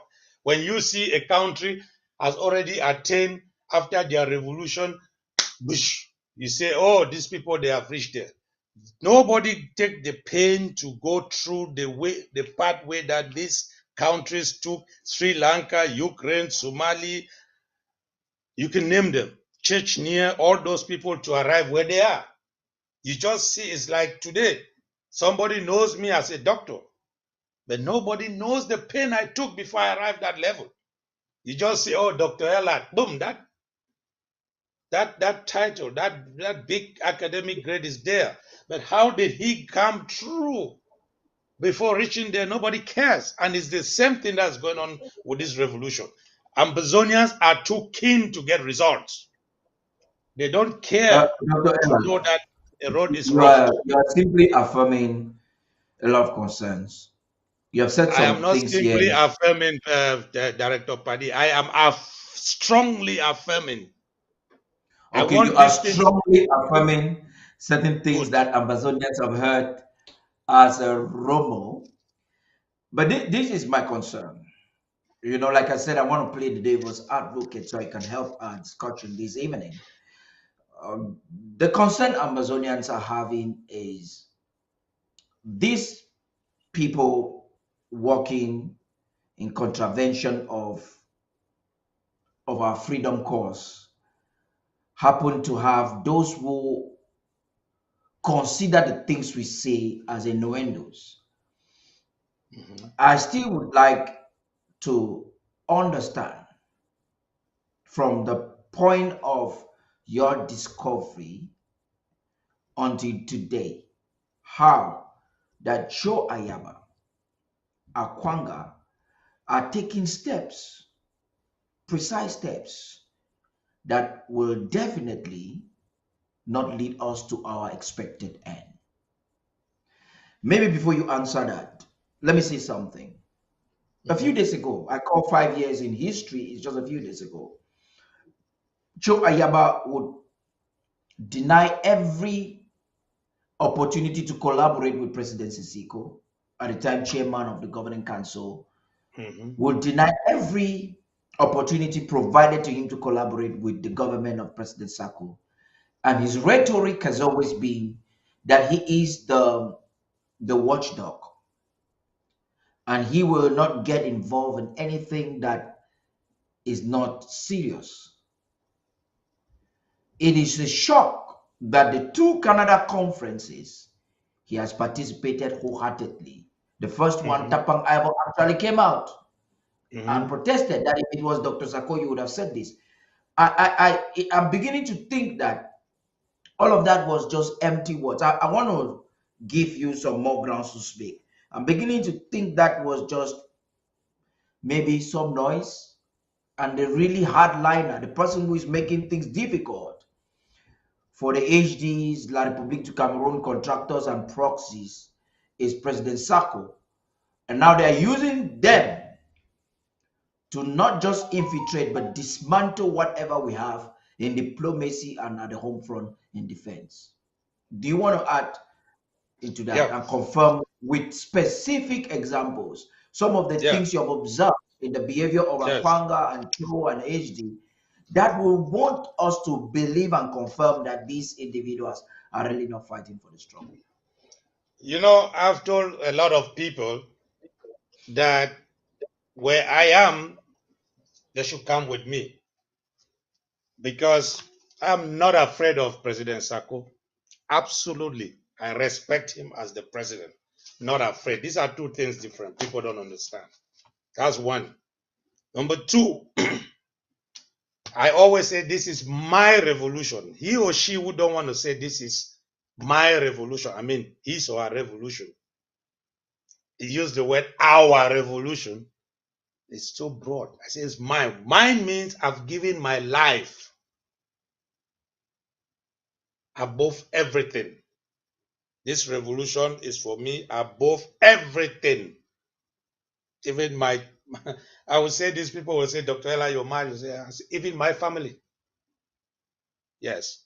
And some people have never ever thought it that a person can be like me. And we are a lot of us in number. You are one, another ones, and ever many people. Let me tell you something.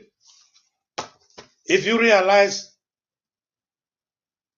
we have, I particularly, let me use the pronoun. When I say I, it doesn't mean I, Dr. Ella, the IG, because I represent the IG in the Swiss process. So I have met countless time with these people. We don't talk on Zoom. We don't talk on WhatsApp. We meet. But the moment the HD or Swiss will meet with Choayaba, before they are even leaving their sacred meetings, Ayabacho has already published, I met with this. They briefed me on this. I told every time it's so, it happens. Sometimes the Swiss don't even know that he has already gone out and publicized everything. I'm the one who is calling them and telling them, you guys met in Norway with Yabacho. It's already out on social media, and they are broken. And how did they shut him up? Is with money. Money paid to those people who are going to Canada. And this is what I have told the Swiss several times. They themselves has confirmed that Akwanga has no group. I live here in Germany. Paddy, you are in the US. Those who are watching, maybe in Belgium, Canada, wherever they are, please, those who are on ABC now, just give me a single person who have identified himself under APLM in the diaspora. I just want to hear one person, apart from Emmanuel Taylor, who is in China. Kwanga has no group. He's alone. And the Emmanuel Taylor is absolute, just nobody. So coming back to you, let me not go long. You know, as I said, I tell people where I belong. Come with me, because the name in my language, ELAD, is called Elale. It means stone, rock. And I believe there is absolutely nobody who broke me down. There is one thing you can do, kill me. And what I'm saying is that they have tried all the way to get President Sako bought in. They have even gone around and tell people that I, Dr. Elad, am the one who is deceiving Dr. Sako. If they will find way to bypass me, they will get the president. Yeah. I mean, if Kometa is listening to us, let him come out and argue with me that he did not say that to the Swiss. Let him come out and say that. That is his word. So Now, they so have you are tried to telling us have that they have tried to have listen, who before will we now finish. understand that is an Dr. agent of La Padi, Republic. His objective is to take Dr. Sako away. yes. They have tried to get the president who was supposed to have a meeting which was secretly planned. That was in Liechtenstein here, my neighbor here in Germany, Liechtenstein. It's a small country that is being controlled by the Swiss. So they wanted the president to come to that meeting without anybody, only me and him will know. So this is something I'm saying here today. That's a Nobody has ever backdoor heard it. meeting that The president nobody has would have been never made aware. that statement out. But I've told the president that enough is enough. It's time that some people have to be seeing things. And the president told me in my SOS They told me what to tell the president, that the president is going for whatever visit or this. Then the president told me, my SOS, this is a very, that he was supposed to meet Akwanga, Choayaba, and the HD Swiss people. So the president told me, number one, I will leave the house. I tell my wife that I am whatever they told us to say, and tomorrow 100%. I was the one who told the president that even that 100% Choayaba will make a photo and send it out that you people are in this meeting. The meeting could have been a meeting, maybe it's for good talk, something beneficial to the revolution, but we are an institution. The president don't just travel like that. They have the board in the interim government where the president's outings are being planned. How is he going to bypass all those things? And the president says now, okay, confirming to the importance, the secrecy of that meeting, how it's going to take place, what is going to happen. The act that they would do, the Choayaba and the Akwanga, because they were just trying to put the president in that their own pot soup, that one-man show. Who is Akwanga going to tell that he's going to meet it? And when did this take place? That was last year. If it's not June, May will be June. At And the that president time, told, had they sent out the letter dismissing the IG from? I think at that time they had not dismissed the IG from ACT, purportedly dismissed because they cannot dismiss it. We're going to get yeah, into that, no, but that time they so. have not done all that rubbish. I will Okay, come to go that. right ahead. Yes. So the president said, if now, as they are trying to point out how important that meeting is going to be for the revolution, for our way forward. If it happens, yeah, you go for a good thing and become a bad person. How is the interim government going to look at him? What is he going to tell the people why he left and went for that meeting without following the right path? And worse of all, what is he going to tell the wife? So you lie to your wife, a lie is a lie. You're not going to tell your wife that, oh no, the thing is that. So the president refused attending that meeting. It was the Now, most. Dr. Ella, a quick question before Wait, let me you end it. Let me end it. Let me end it.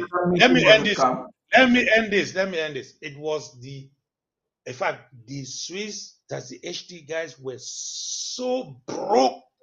The way they talked to me, I asked Oben, was this a trap? Are you guys planning to capture our president or whatever? Why is it so? The president even said, okay, if they want to do that, the two can go to Liechtenstein. I can be there and they can connect him on Zoom. Let him talk with them. No, he has to be there present. And this brings me back to how Chris Anu has So where is this location again, always please? This impressing location. that the Dr. Ella, president please. doesn't go out. Dr. Ella, What? Dr. Ella, I really Yes? want people to get you clearly.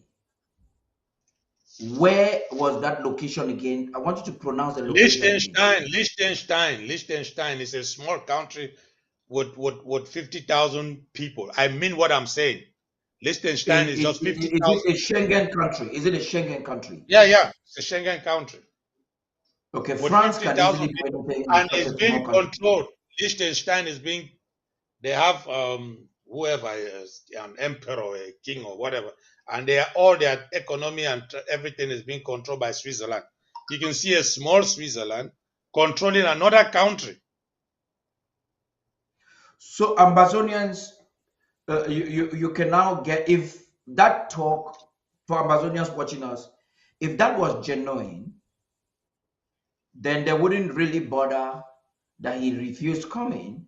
Perhaps they would have proactively used a venue or location that the president is comfortable. You've said three things which I want to highlight to Amazonians as you were talking now before we move on with their questions. Number one, commentators' target has been Dr. Sako. What is Yeah. it about this Dr. Sako? It's a question we will definitely try to find out answers. Why is everybody just trying to remove this man out of their way? Why are they targeting him? What does he stand for? You should know all of that. He will not attend meetings that are not properly defined. So Yaounde was thinking perhaps he gets there and he's disappeared. Yeah. Okay, the same thing that was done to Sisiko. Now, HD is not being very clear with the objectives of their meetings and the way they are doing it. Three things of great concern. Three things of great concern. Dr. Elliot, Yes. what is Team Amazonia and ACNA? I'd like us to get in touch with this. We know Akwanga has no group in the diaspora, not even at the home front. But this Team Amazonia, why is their objective? Because there's something you people have to be honest to Amazonians. We understand Hmm. that Bo Herbert took it and registered it under his name. Yeah. And you people would have to, and this was organized by President Sako. So, Yeah. what is Team Amazonia as we stand now? What is it? Because we cannot talk about way forward without critically looking at that Team Amazonia and how have we learned a lesson to make it a better organization for the future. Thank you. So, what is Team Ambazonia? Team Ambazonia was purportedly created to engulf all the so-called frontline leaders in order to build up a very solid negotiation team whereby we're going to have our negotiator and we're going to have the teams with various departments, experts on military, diplomacy, finance, marketing, geography, all those departments. That was the aim of building Team Ambazonia. That is what is Team Ambazonia. As I said, from the 19th of June 2019, in the building of this team, HD miscalculated the people of Ambazonia, thinking we are so excited to fly because some people showed their excitement of flying from USA, from Canada, from China to Europe. You know, I'm sorry because not everybody does travel like I do. So I used to feel like there is some people who are so excited when they see that um, an association organization pays for their flight so they can just jump into the plane and fly. When this team was formed from the first time we were in St. Louis in Switzerland, we had the second meeting in Montreal whereby this document was signed. Now they wanted the participation of women. Fellow Amazonians, at times, old people like us don't talk rubbish because I feel like making myself like a secondary school or primary school child. Let me diagnose another sellout from Akwanga. And this has been brought out by this one parrot we have here in Hamburg called Padia Sanga. You guys can remember one time Padia Sanga came out and said, we went to Switzerland and they gave us women. Yes, he was almost right. When they said team of frontline leaders, Akwanga went and carried a small child in Nigeria called Annabelle. I don't know whatever. I mean, in fact, we black people, yeah, Africans, we make white people look at us like animals. Because I was listening to a video whereby blacks were taken from Africa and put here in Germany in the zoo, and people, white children and family were visiting those people inside cages, watching at them. Then in the evening they bring them back. Yes, you know what? Those that sense of we being like exotic animals still remain in white people, their brains, because of what we are doing today. We were seated there. Akwanga carried a girl, child, small girl brought to Switzerland under negotiation team. Ambazonia people, listen to me. And gave her, I don't know, I can't even call the group that she purportedly represented. The same thing Cometa told me. They were coming from America. They were contacted by Constance. They needed a woman. So they brought Emma Osong. So you see, something that was well perceived took over, prepared by President Sako to build a team of frontline leaders. It became the private property of people. You're traveling from America, you take a lady, Emma Osong. Akwanga will invite Annabelle from Nigeria. We are sitting inside the meeting. If I am saying this, I always want to quote so that people should verify. Those who know Dr. Bernadette Ategang, please call her and ask her what I am talking. She has left ACT long ago. If I'm talking nonsense, then I confirm. This man called Akwanga was in the room with a woman sleep until Taylor is having a walkie-talkie, talking with him. We are sitting in the room waiting for Akwanga. I mean, just small there. Can you imagine? I was there. Alex, the head of Asia, was making his eyes with me. All those, how will they take us serious? That is the first failure of ACT. And when we came back, Padi Asanga was making that we went there and were giving girls, women. So I asked him a question. So the women were also giving men, and he shut up because he got that information. I don't know from who, but he's a talkative. It's somebody I don't want to even call his name. The second one was Dr. Ella, make ACT constitution. That was handled by Boo Ebert. I have been there, what we call in Amazonia, chuku chuku. I've been piercing them very hard. That's why Boo Ebert don't want to hear that name, ELAD. He has also sent a voice message to President Sako to dismiss me.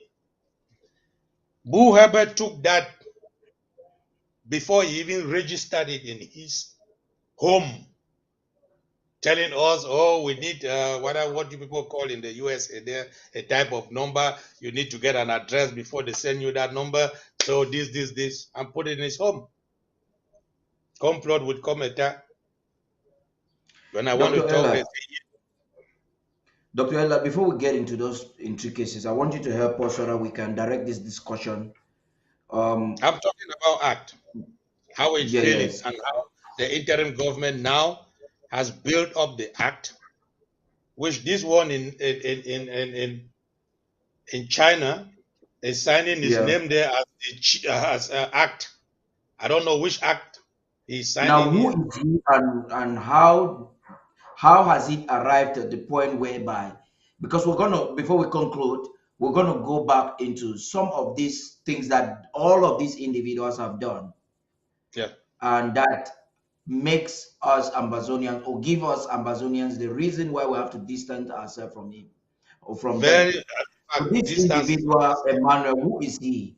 How did he arrive at the point whereby he is now representing a certain act in certain places? That is facilitated by HD. This one is facilitated by HD, and I'm gonna make Oban. I have told him that the way we were dealing with him, with the respect we were giving him, keeping everything under silence, is not going to be again like this, because they know that they needed this act, To and that is what I'm telling ratify you what that they're doing. that's what I'm telling you that Sarah, the lady in HD, her assignment, and when you see all, I don't want to call this. I think everybody understand who I'm talking, because I've vowed I will never call her name. The one in Birmingham in UK there, who claimed to be whatever he calls herself. I don't want to call her name because I don't want to publicize some type of devils. That is the first one that Sarah succeeded. The second one is the one with Chris Ano. Because can you imagine that this woman was holding meeting with commanders without the commander-in-chief, President Sako, knowing? And I was given a call Which by the commanders are you president. talking about? The ones at the home front? The ones, our commander, the ones that command the home front from here, from in Okay. the interim government, Okay. having a meeting with them, deceiving them that the president and myself gave the go ahead for this meeting. Is when that was How did he get in contact with these commanders? Do you have any idea? he finally they told me that they spoke with comrade man in the UK. They So spoke with somebody him. from the UK actually gave them the contact to talk with the commanders at Our the home front. commander in UK, God, I'm tired. No, That's that's why. okay. Meaning somebody from inside helped Yeah, but telling enable them them that to get. before Yeah. before they contacted him, they have already lied to him that we are informed about the meeting. Myself and the Yeah. president, as the representative of the IG in Switzerland.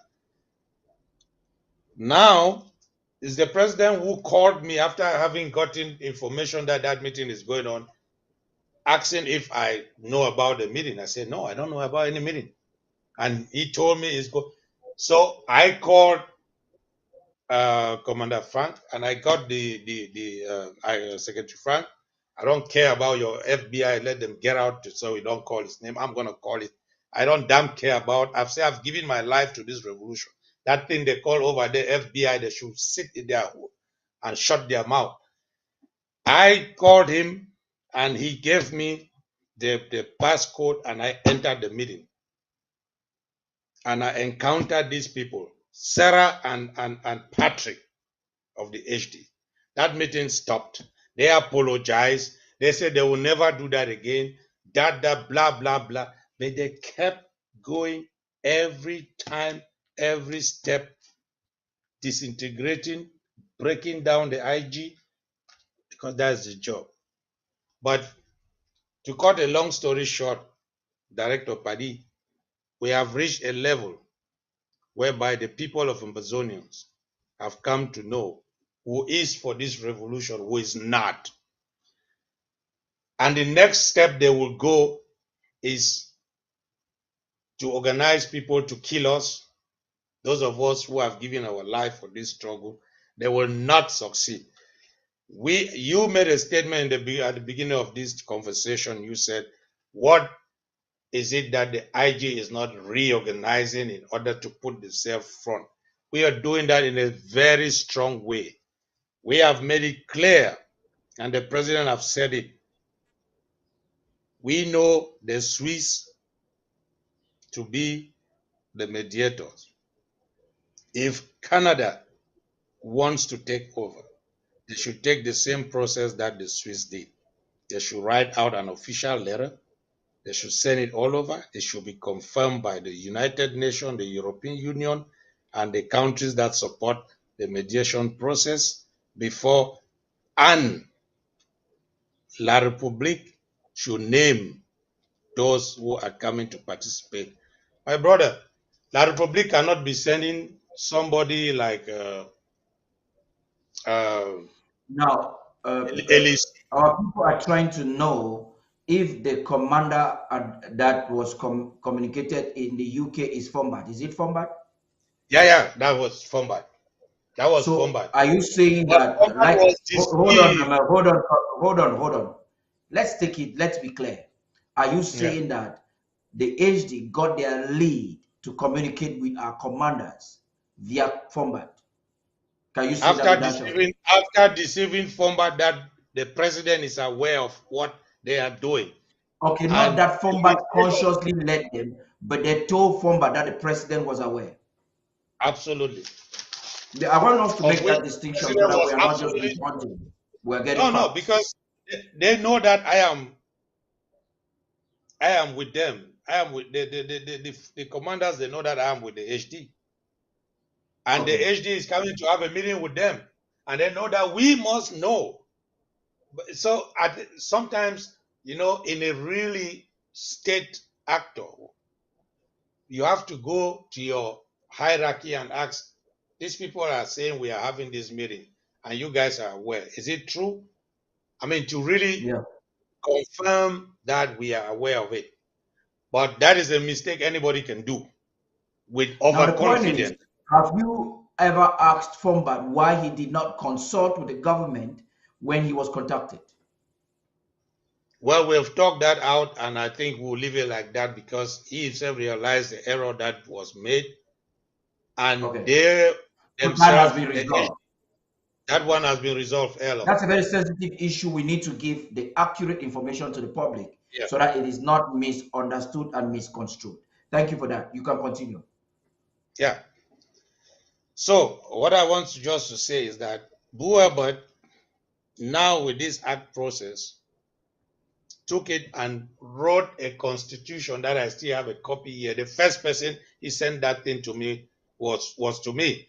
Why? He knows I will be one of those people who will find out. Buabert was the Secretary General and in charge of finance. Akwanga was a protocol officer, like a president, and in charge of the military affairs. And Emma Osong was to be the vice president under Akwanga, and the president himself even had no position in that thing. And they say, no, the president is already the president, so this and that. They want, that type of sweet thing. After you've put it there, they take it to make their association or organization. Dr. ELAD, when Yes. you're doing social media production, you're following comments and you want to rectify some things. I want to Yeah. read some comments here so that you can rectify and so that the wrong narrative is not going out. There's an information going out. I read it and this was my response. My response was, there is still no evidence that Fombat is against the struggle. So there's a narrative going out like that. So my arranger just said here, I want to read. It says, okay, please honor your pledges and subscribe AID. Paddy, please, he said that Fombat was deceived. That is what he said. I didn't say otherwise. Onochiba is following up to say, and Fombat works with Ayuk Tabe. That's another statement that needs to be proven. And then I want you people about Fombat, coup plotters, haha.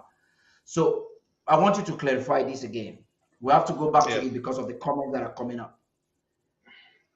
Was Fombat deceived after your investigation, or did he do it intentionally? Is there any confirmation to that? And what He is was the interim deceived. government's position as far as Comfort is concerned? He was deceived 100% Okay. because Fombad has always go through me to get some diplomatic, bring diplomatic contact to me, and also some certain discussion with the HD.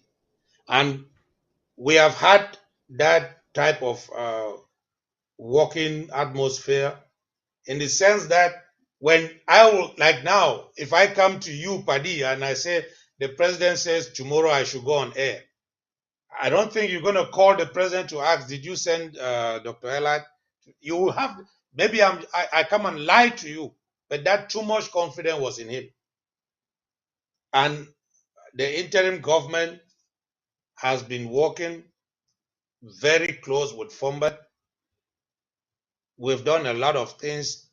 And let me be, Fombad has introduced me to more than 3-4 influential journalists, women who have taken this revolution to a very high level. And I don't think he can be against this struggle. It was the same thing. Some people were calling me coup plotter.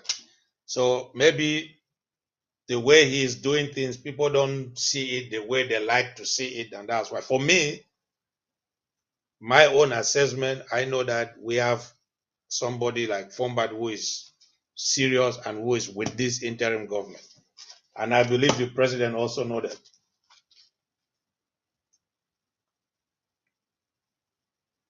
So that is what I would say on behalf of Fombad. But going to the point of these people, they deceived that they have a go ahead from us. When they say us, they mean myself and the president. And that is Just so where, before we move, just before we move on, I want to confirm what you're saying. These HDs, the gangs in Yaoundé from the Prime Ministry or the Prime Minister's office did not only contact Fombad alone. There are other individuals within our structures that were contacted. Some were smart enough. yeah. Let me inform you before the Canada stuff and last year from October, November, December into January this year, I was one of those that were also contacted. Okay. Fortunately, I reported to the president. Good. So do not take this information that is being given to witch hunt an individual. Like, okay, no. Let us work with facts. Wait, Secretary, Comrade Paddy. Secretary, Hold on. I'm not talking to you, Hold I'm on. talking to the audience No. on Yeah, Facebook now. yes. I want you to know that, have I ever known that these people contacted you? The No, you have president never has known. never mentioned that to me. So you can now put Yeah, the dots together. And yeah, you put the dot. you see what I'm trying to say here, what the Yeah. HD stands for, to see that we have been, and those other You people had who have, people in the AG sites, people from the Prime Minister's office. So it was, they had an agenda. If they couldn't get in touch with the leaders, let them get underground and contact different people. If you're not smart, the way they come, they will manipulate you. So we good, need to get the facts straight. fine. The long and And short in this whole thing is that it was a bad plan, calculated attempt to coerce Amazonians and the interim government into a Fumban conference in Canada. Am I correct? you are very correct. They want to see that all the so-called leaders of Amazonians are seated in one room. That is their goal. They don't care whether we go there and fight and kill ourselves or whatever. They make that picture and then send it to Yaoundé. Immediately after the Canadian conference, Oban went to Cameroon and was there for 3 weeks. 3 weeks he was in Cameroon. That's the mission director of HD. He was there for 3 weeks. Was he there for nothing? No. His successful envelope dividing that he has done. Went there to give his report. Secondly, after they have, he told us that if we will not go to the Canada, the other people will form their committees and be doing their own things and go ahead. They will leave us out. And we told them, go ahead. How Yes, does I'm that aware of concern that us? information. I'm aware of that Yeah. information. How does that concern us? They should form whatever they are forming and go ahead. After they turn 360 degrees, calling the president behind, thinking that we behave like Ayabacho and Akwanga. And the president informed me if they have informed me that they want to come and see him. I said no. So they went directly to the president. Since they have already told them, and you know why they went to the president? Akwanga and Choayaba have told the HD people that the president likes some type of protocol, give him some respect, coerce him, make him feel that, yeah, he's the president, and then he will fall into you people and then deceive him, tell him to join the group, he will come. Akwanga told them, I know, he's my brother. We are from the same, he's my brother, this is blah, blah, blah. And you know, they took it, they didn't come through me because they know that there is a Berlin Wall standing there that will not tell the president no. But they met the president and the president came back to the right order because I represent him to them. So they should come through me to see the president. I called them and I asked them, you guys think we are Akwanga and Chuayaba? You just jump and meet the president. Can I just come to your country and meet your own president? I told them, you guys, you don't have any. I know very well that you have no respect for us in Bazonia. You look us as black people. Let me tell you guys, point blank clear. This Dr. ELAD seated here can do that job that you people are doing 100 times better than you people. It's just because of your white skin. And that is my word. And if you play, if the Ambazonian people want, I will play it because I sent them an audio. And the reply was to me, well, we think we will meet you again in Berlin. We are sorry that we never passed through you. Next time we will pass through you. We just wanted to brief the president on how far we have gone. So my reply to them was, why come and brief the president? You guys have told us before that the people will form their group and they will be doing their thing. Why brief? Who is the president to you people? Before, you people told us that we will be left behind. UHD have started telling us, Ambazonians, who will be left behind. How do you regret if we are left behind? We want to be left behind. We know what we're doing. We are the interim government. We are not group. Those are civil society. If you can even, I'm sorry to even use the word civil society because you abuse the real meaning of civil society. Those are hostile societies who are just out to make their money. Somebody like Anyangwe is my professor at the university. Look, he's a man that I respected before, but he's a zero today. When I said that last time, Dr. Ngasaya was saying, yeah, you talked to me, you didn't know my uncle is Professor Anyangwe. They have told him, you have been fighting for this struggle. You're finally on your last days. When are you going to sit, take your own envelope and we're going to get sit this quiet? Professor Anyang waiting, but we have Barrister Fru now on phone. One of the individuals who contacted me, just one, because I had like three, two from the Prime Ministry and one from these very guys here. And one of them who contacted me, because you cannot just coerce me into something very easily. I'm very hard with questions. I think by now they know that you just cannot take me anyhow. So they insisted, and I gave them a contact of Barrister Fru. And one of them called Barrister Fru, maybe is here with us. He can give this testimony for himself. So you people, Ambazonians, Dr. ELAD is not just making stories. This is how they operated to infiltrate the system. When they could not get in touch with President Sake to convince him, they had to go down into their proxies and everything to do everything. Barrister Fru, please, the microphone is yours, Ambazonians are listening. Yes, my name is Barrister Fro. I'm sure all Amazonians know me. One day I was contacted by some guy. I think he was calling from Canada. That they have the authority of HD to contact some of us and find out why we are not attending the talks in Canada. I said, who are you? He told you I gave your number, right? Yes, Okay. yes. He said no.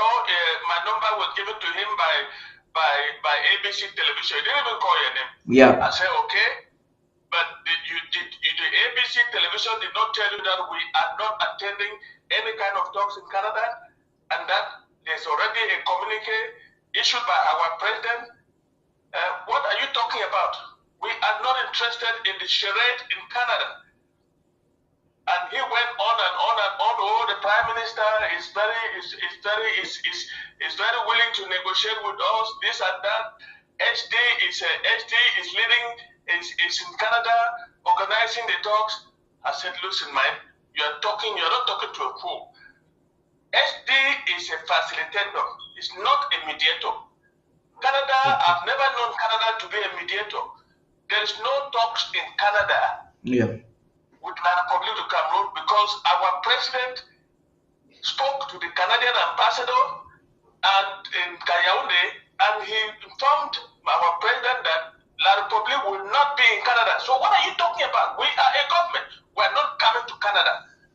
Until La Republique is there, you will not see us. And that is how he got frustrated and hung the phone on me. That's it. Yeah, and I think before Barrister Fru, before Barrister Fru finishes, let me say this. You should know that, like Dr. Elad is saying, this HD thing, these HD people, they are bad. They are a nightmare. They are. I don't know how they were selected, but they are not playing it straight. They are trying to. I think they are working for La Republique du Cameroon. That's all I can say. Thank you. okay, Doctor, don't move yet because Dr. Elad wants to say something while you're here. Dr. Elad, please. I was just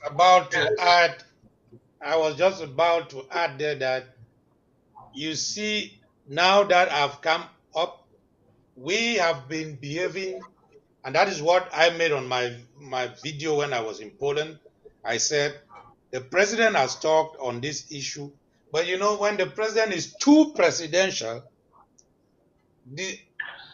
we black people, you have to talk to the mouth of somebody to understand what you're saying. Those shorthand that we talk doesn't work. You can imagine that somebody telling us that the prime minister, I will never call John Gute prime minister, or if I use that word prime minister of La Republique, you don't feel La Republican in you by talking. In fact, I don't know if some other people are like me. If I see green, red, yellow, it's like, let me enter a bottle and disappear. I have goose pimples on me.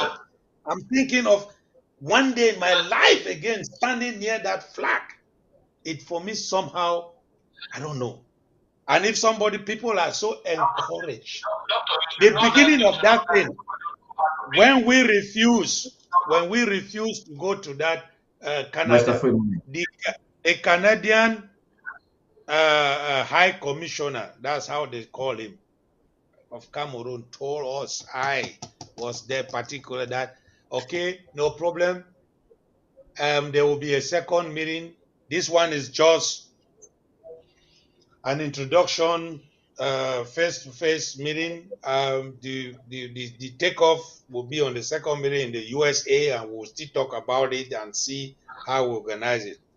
Since this bullock, they went to Canada, they proved themselves to look like those really Ganacos, the cows that have been followed behind by the Barrister Fru wants to add something to what you're saying. Barrister Fru, please.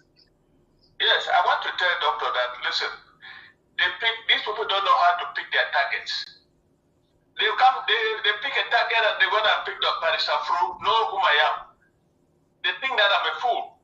How could they be talking to me about talks in Canada, knowing that I know that there were no talks in Canada?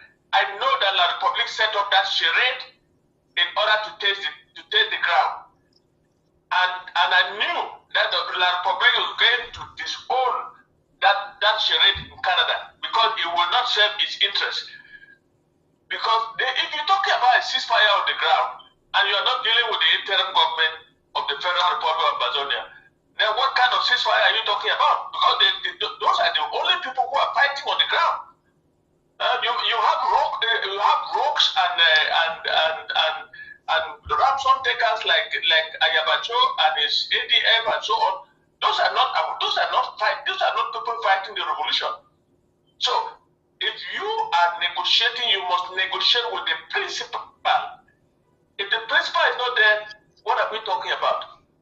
So the point I'm making is, when they pick their target, they pick the wrong target. After that guy spoke to me, I had several calls coming, and since I don't take calls from people whom I don't know, I just cut them off. So don't worry about it. HD, Dr. ELAD, we should find a way to phase out HD from this negotiating process, because they are a non-profit organization. They are there to make money, and they are crooked people working there. So we cannot continue to deal with them. Thank you very much for having me. Thank you very much, Barrister Fu. You see, Barrister Fu has just brought in an element that is good for you to really think tank, like think about it, Dr. Ella. It has to do with this HD and other facilitators, and how we put ourselves as Ambazonians in wait. Because this is the La République du Cameroon has a plan. They have a script, and they're following through their script. You know, you have spoken all around how the Chuayabas, Akwangas are destroying. They're trying to destroy every attempt we're making towards the right direction, and even also trying to destroy the real Team Ambazonia Act. You still haven't told us what is Team Ambazonia now? What should it represent? How should Ambazonians work to build this organization in wait of a possible negotiations? That's very important. Yeah. So Team Ambazonia has been reconstituted, reconstructed, and revamped. With the chair lady, Ma Lombardi, who is working really and perfectly hard. And I want to tell you that the HD and the La Republique people, they thought we are so stupid. As we are working with them, dealing with them, we just give all our eggs in their basket. As I'm telling you, we travel a lot. I particularly, we meet a lot of people. We are holding high-level diplomatic meetings without them knowing.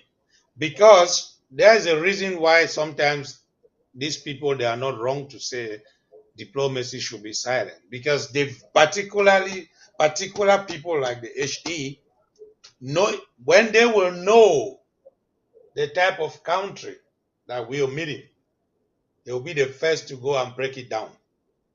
They will run behind to stop or to try to disrupt our meeting with them. It has happened. I've been in a country and I was given 2 weeks to come back after they must have a meeting, only for me to get a message that, that meeting will not take place because of whatever. We'll inform you later. I waited for the letter. I was not informed. I called, say, oh yeah, we are still on the process. We'll talk to you. I called again. They tracked themselves, and I took my flight and arrived there. It was in Holland. I went and met the person himself, and he told me the messages that they have gotten, and he talks on all whatever, how we are the ones who don't want to make sure that there is a peace in the country and it will be a good thing. I said, where did you get that from? He will not tell me.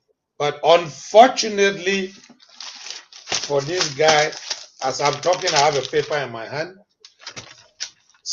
The paper was there, and I saw there was the HD, whatever this their logo, their letterhead, something on there.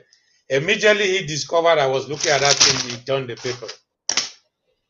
So I asked him there, "You guys have been contacted by the HD?" Ah, yeah, we've talked to them, but not that so close. Well, they work differently from us, and all those whatnot. So living Amsterdam, I was 100% convinced that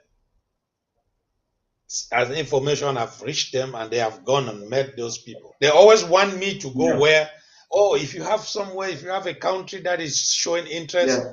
in the recognition process, talk to us. We will go together. We'll travel there together. But no, I don't do it.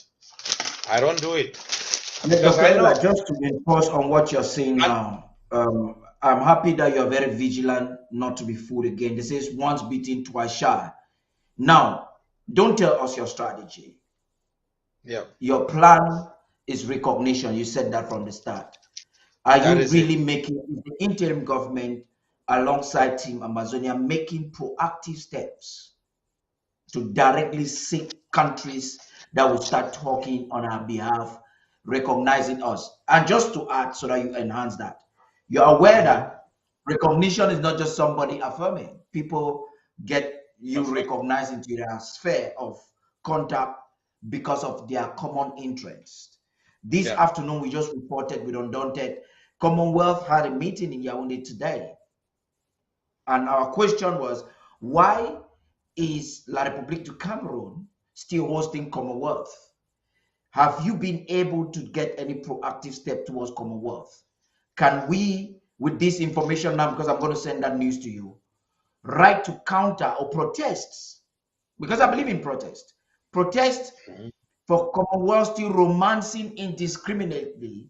Will La République du Cameroon, who gained access into Commonwealth in 1995 because of Amazonia, and then they are killing Southern Cameroonians. That is not something you know to tell us that is going to be classified. It's news out there. We reported it No, today. no, no, it's So are not you thinking? classified. It's not classified. Yeah, It's yeah, just go that, ahead. buddy, that is why diplomacy is also a very hard something. You Yeah, you saw the Secretary of State in the USA planning to travel to China. You might not know if China did not want him to come before sending the balloon that was shot down in order to disrupt what he is coming to speak or not. We yeah, don't know. In fact, there is a type of Kabbalism that is existing today. And we are not only fighting for recognition as Ambazonians, we are fighting to break through. That mhm, means we have three jobs, duties to carry out. We want recognition. yes, We need to break this bond that this so-called international community have put on their Kabbalism. And then third, we need that after breaking through, after we have recognition and breakthrough, we have a vibrant economy that will break that ideology that they never gave us independence, that they are afraid that we cannot sustain ourselves. So those things we need all to go ahead with. I don't want to jump into the issue of Ukraine. You can see the politics that is playing today. I am yeah, somebody who stayed for 11 years in Russia. And let me be openly blunt, clear here today, because I've talked that with these people, so-called Swiss, and I told them when they wanted to tell me, "Oh, look at now what is happening, war in really in the center of Europe." I told them Ukraine is not Europe and will never be Europe. Ukraine can never stand Russia. Russia is just claiming to be a bit civilized. If they want to crush Ukraine in a day, they will do that. and all the politics that they're doing behind. They are not ashamed to see that Ambazonians have been killed for 6 good years, raped, burn houses. You don't get it anywhere. You realize that when the bomb took place in Moliko there in this La Republique nonsense, I saw it all over in CNN, in Al Jazeera, all those places. It came out. They are so quick because they know you talked about why Dr. Sako, why are they all against Dr. Sako? It's because they know that is the only person today standing for the revolution. Is the only person who doesn't buy their bribery and corruption that they want to bring. They know us as a corrupt species of humans, black people. If you show them money, they were before you go all this way. Let me just tell you, you people were talking about even the meeting that they held with the commanders. That was, I stopped it. It's not even that important. They told us to bring our commanders from the from front to anywhere we were, Europe or America or whatever, in order to come and learn about laws of wars, the international humanitarian law, and all those things. Yeah. And I asked them a simple question: if you are a fighter and they take you out of the bush and they come and put you in 5, 6, 20-star hotel for 2 weeks, take Will you you for go back? sightseeing, all those, even if you go back, are you still going to have that spirit Now, Dr. Ella, that you had? Dr. Ella, who said this? Is it the HD who said this? HD, HD, Okay. HD. I mean, this Amazonians, I want you to HD. get the fact. So HD Yes, of said course. we actually pull out the fighters. So they had the potential of getting passports and visas for these fighters to come abroad.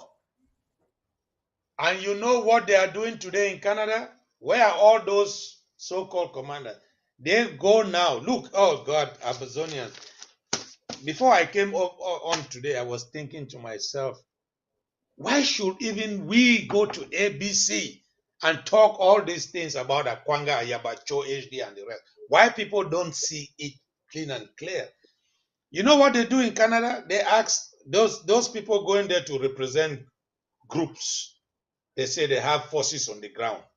Yeah? The HD get the information. I hope this thing should be put on Facebook so that HD can go on Facebook and watch all what I'm saying today. Take their time and come and meet me here in Berlin. They went on and they will ask the people to give them the contact of the commanders to prove that these commanders are under their control. They will pick names of whoever, whatever they have back there in home front and give. Since the first meeting after the Canadian, in Canada, have you heard about whatever transporter? Where are they? The other one, Grandpa, where are they? You see I how think they precisely use trick to buy um, out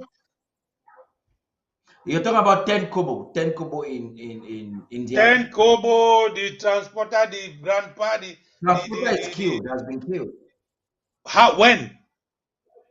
Just When was he killed? after, just during the Canada conference. So you get what I'm saying. Ambazonians are Yeah, listening to me. Who now yeah. killed transporter? Can they answer me that question? HD. Because he gives the number to La Republique and give them the information where they are, and they are being caught up and they are killed. Nonsense. Why do people don't open their brains and eyes to see? And that's what they want to infiltrate this interim government. And let us stand up, because I have said it and I keep saying it. It's only when we will draft, pay our AID, that money will be used to fish out. Look, that's my next coming here. I'm going to play all what I'm telling these HD people on my audio. I always send them audio messages and their replies so that when I say it to Ambazonia people, you people listen I don't just come here and talk. I have a lot of things to do. In the next hours, I'm on the way back. I don't come here on ABC to talk. I have talked today because it has reached a level of, Now we they needed to say talk. silence is the answer. Silence is the key. No, no, no, and no. If today Akwanga and Cho Ayaba, they have been coerced by the HD and the Canadian, is because of their rowdiness, of their too much running their mouth, talking things that are not true. That is how they have killed this transporter. You see what they call grandpa going to hand himself to an inspector of police and the other people. Can you see that? That is what is their game. That is how they don't get our own people to stop what they are doing. And I want to say it clean and clear. Thank God, even though I've graduated from church, that they know my house. They have been in my house here 5 good times. So they know where I live. I'm not going to transfer. They should bring that their FBI that I hear is arresting people. Come and take me here. Look. Oh God. Okay, let's go ahead, Paddy, because it will come now to the Thank point. you very much, Dr. Elad. We have spoken elaborately and a lot of revelation. I want Amazonians to know that this talk will continue. On Saturday, we will definitely have Dr. Elad again to be with us. I think that time some of the gaps that we have in the discussion today that we could not conclude, we will try to fill it out. We'll watch this program again and see what information that has not been given. I am still not very satisfied with information relating to Team Amazonia, how Amazonians can trust now that we have a structure that will be more sustaining and that cannot be easily infiltrated. The good news of whatever we've had this evening is the fact that the interim government has a more protected framework that cannot be easily infiltrated by either HD or La République du Cameroon agents from the Prime Ministry. And that is the difficulty, and that is the major reason why the Canada conference was a fail. We will definitely progress. It was a fail, and it failed wholly because the interim government did not participate, and also because Absolutely. Cameroon was not interested in whatever they did when they realized the interim government didn't participate. So they came out and said, hey, we are not interested in this thing. It was a Yeah. bullshit for them. That's really And that unfortunate. is You why want they to are talk running. again? That is why they are running behind us now, trying to get to President Sako and have discussion with him, telling me we want to brief him where we are now. Why brief him after you have told us they will You they come will on they air will without they it. will leave him out? Why brief him again? You brief him as who? And that's what I'm saying to Ambazonia people. I will Yeah. repeat it. I'm sorry. I'm sorry to say that I'm not God, but where I go, because President Sako cannot single-handedly do anything without the Ambazonia people. Consult. He respects the people of Ambazonia. He respects the views of the people of Ambazonia. And that is why they are so bent to take him out of that position. But I made a statement to, before we go, I made a statement to the HD people. And I tell them, although I know very well that they will never ever get President Sako, but they should not fool themselves, because the moment. So, as I said, I don't want to make a I'm long just happy audio. that you The talk hell with you think proof. you and my country are going to make you? No, nobody can do anything. Just nothing. Zero, comma, nix. Nothing. Yeah. So, you guys fly to America and go and see Sako, thinking that talking with him will change and give you people your way, your pathway that you want to divide, spoil the revolution, put it down, stop everything. Go ahead and do it. you will get your shock. How many times have you guys flown to USA to see the Sako, talk to Ambazonians? What has happened? What has changed? Nothing. The time you will know that there is a president of the Federal Republic of Ambazonia who works with the Ambazonia people and respect the constitution of the Federal Republic of Ambazonia, the time you guys will walk like you can walk with Germany, France, Italy, all the other European countries, and you will see that when the baton, the person who is holding that baton, takes the command in order to organize what we call pre-talks, dialogue, or negotiation, that time you will see how your work will move smoothly. And you people will not be running behind trying to find who you can convince, who you can deceive, who you can put bribe in order to give you a way to go ahead. You dumb this one. You guys promised me to go get a passport to travel to the USA. You will pay for it, do it, we will pay the money. When I did everything, pay my passport, finish, when I want to talk to you guys, oh, sorry, this or that, you bring a complaint, and you thought when you will do that, oh, Logan will go down to hell. The last money he ever had, he has used it, he's finished. No, I still stand. That is chicken change when it comes to me. I have told you people that if you want to know that this interim government controls Amazonia, organize a seminar, whatever you call it. Let each and every so-called group or groups, let them pay for their own participants to come wherever. Go and put it in New Zealand, go and put it in Australia, put the seminar anywhere. Let each so-called group, because the interim government is not a group, let them pay for their participants to come to that conference or seminar. You see who is going to be there. Only this interim government will be there. All the other ones, the Choayaba, the Akwanga, the Akuru, the Niba, the Yerima, the whatever you call them, none of them will be there. They come to those nonsenses that you people organize just because you guys use the money that has been given to you. I call that as a bribe source for them to enter, to come and sit down.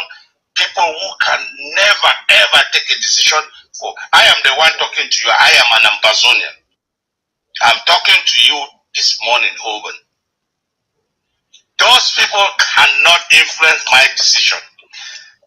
The day you people will think you have succeeded, even if you will do your best to convince President Sako to fall under your shoes, I, Dr. Ella, would pick the baton and you will see how Ambazonia people will stand behind me and nothing will happen to how you people think.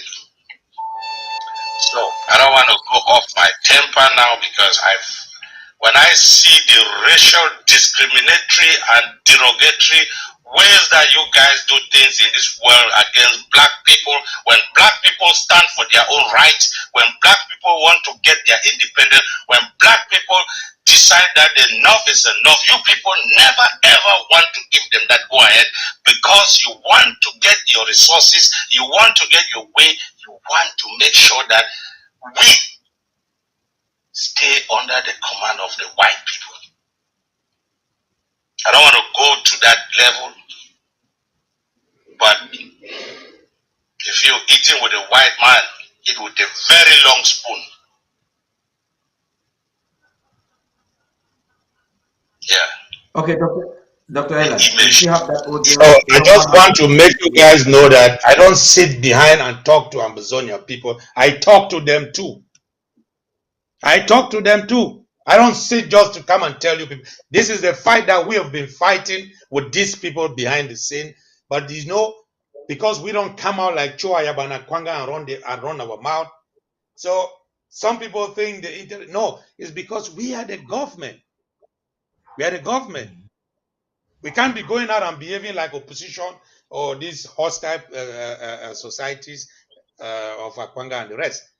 But I think it's time that we should not behave like, as I said it here, white people. I was just Yes, telling. someone has a question in that regard. Just get this question. Let's see. Yeah, go ahead. You're live on TV, please. Yes, thank you very much. This is the voice of Mayor Kari. I wish to thank Dr. ELAD for coming out today to speak to the Amazonian people and to the world. And thank you, Director Padi, for hosting it. The question a lot of Amazonians are asking on social media as you go live is, why did Dr. ELAD not go public with this information?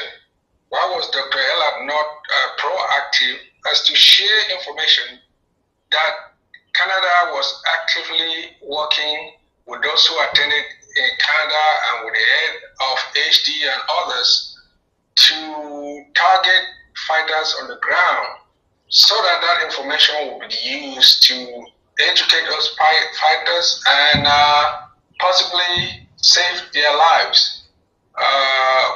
Was there a reason why this information was not shared while the conference was still going on in Canada? Thank you. I yield. Yeah, I think this question is coming from Mayor Kari because he's involved with defense. But Mayor Kari, maybe before Dr. Ella comes, that clarification has been made. It was discovered way later on, not exactly at that time. Do you get it? Like those who were coerced into even leading fighters to have conversation. In fact, a lot of things happen, and those who were not vigilant wouldn't have even noticed that they were being deceived. If you receive a call from somebody calling you and just conversing and conversing, if you're not smart, that is it. So Dr. Ellard, from the information he has given here, if he has anything to add, he will add, is that they knew later on that these people contacted commanders. Later on, that Yes. was noticed. Yeah. Go ahead, Dr. Ellard. Maybe you want to add to that. And you've said it all, Paddy. I will not repeat myself. But let me make it again clear what is making Akwanga. When HD met with commanders, it was later on discovered that they were coerced and that they were deceived.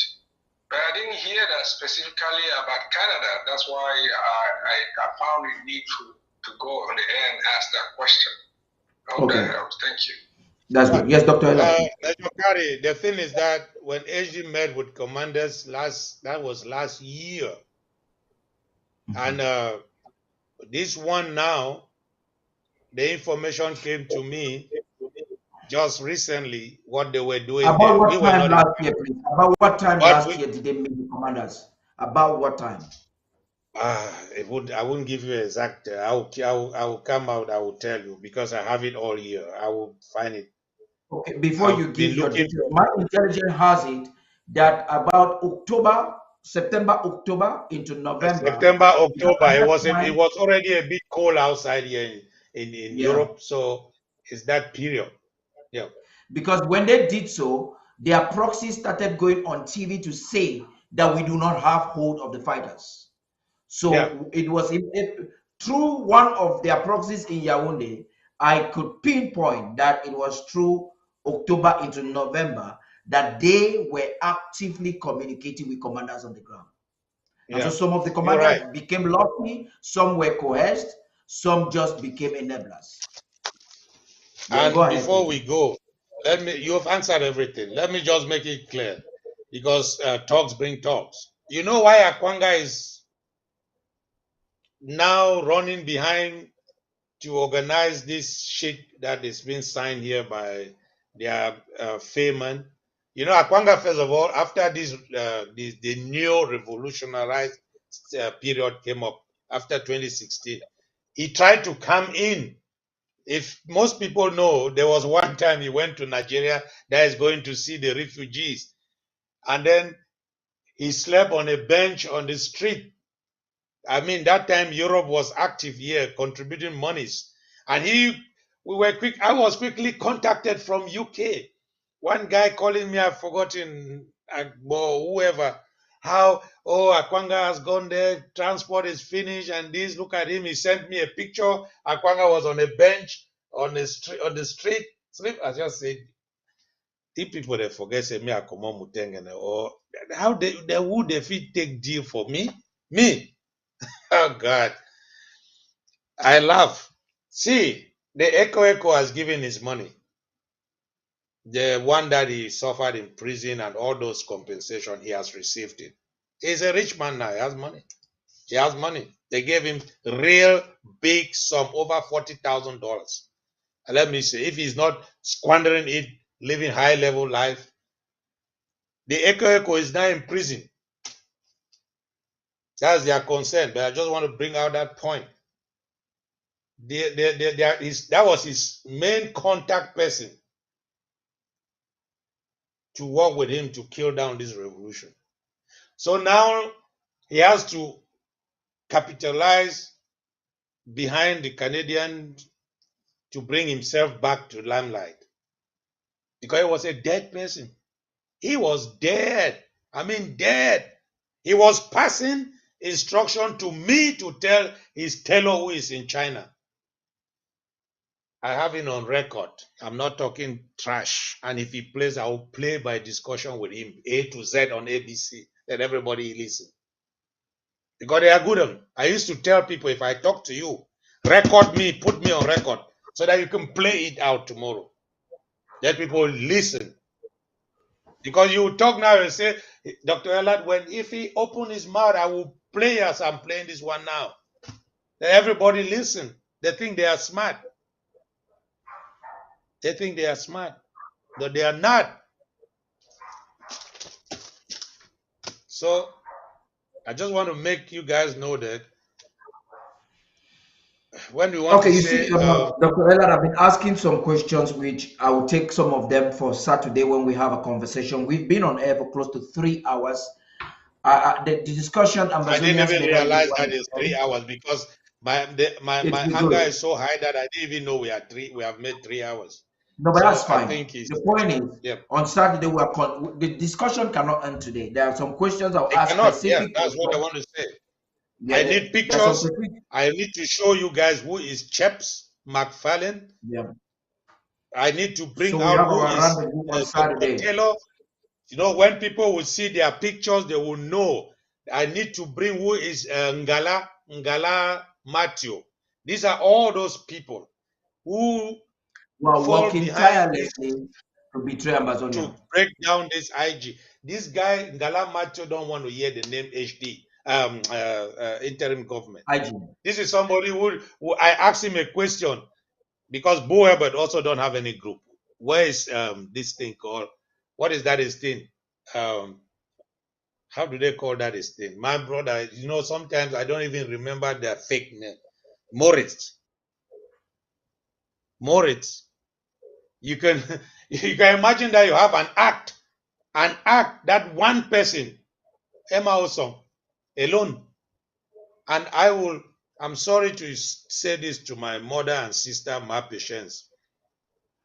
I blame my patients on that Emma Osong. Not because my patients is a bad woman. It's because that woman is too, I don't know how to put it. She's Polite. so human in nature. She thinks everybody is like her. Everybody is so good. When my patient came in act, I tried to caution my patients. I said, be careful with this woman called Emma Osong. My patient already made it clear that she even made a statement, which I will say it before we close here. She said, she gave an example. Say, for example, I'm verbatim of my patient. For example, you can say, Cometa has a big nose. It will not worry me much. But if you say that to a woman, I am going to be really pissed off because I don't want to see anybody touch a woman in any way.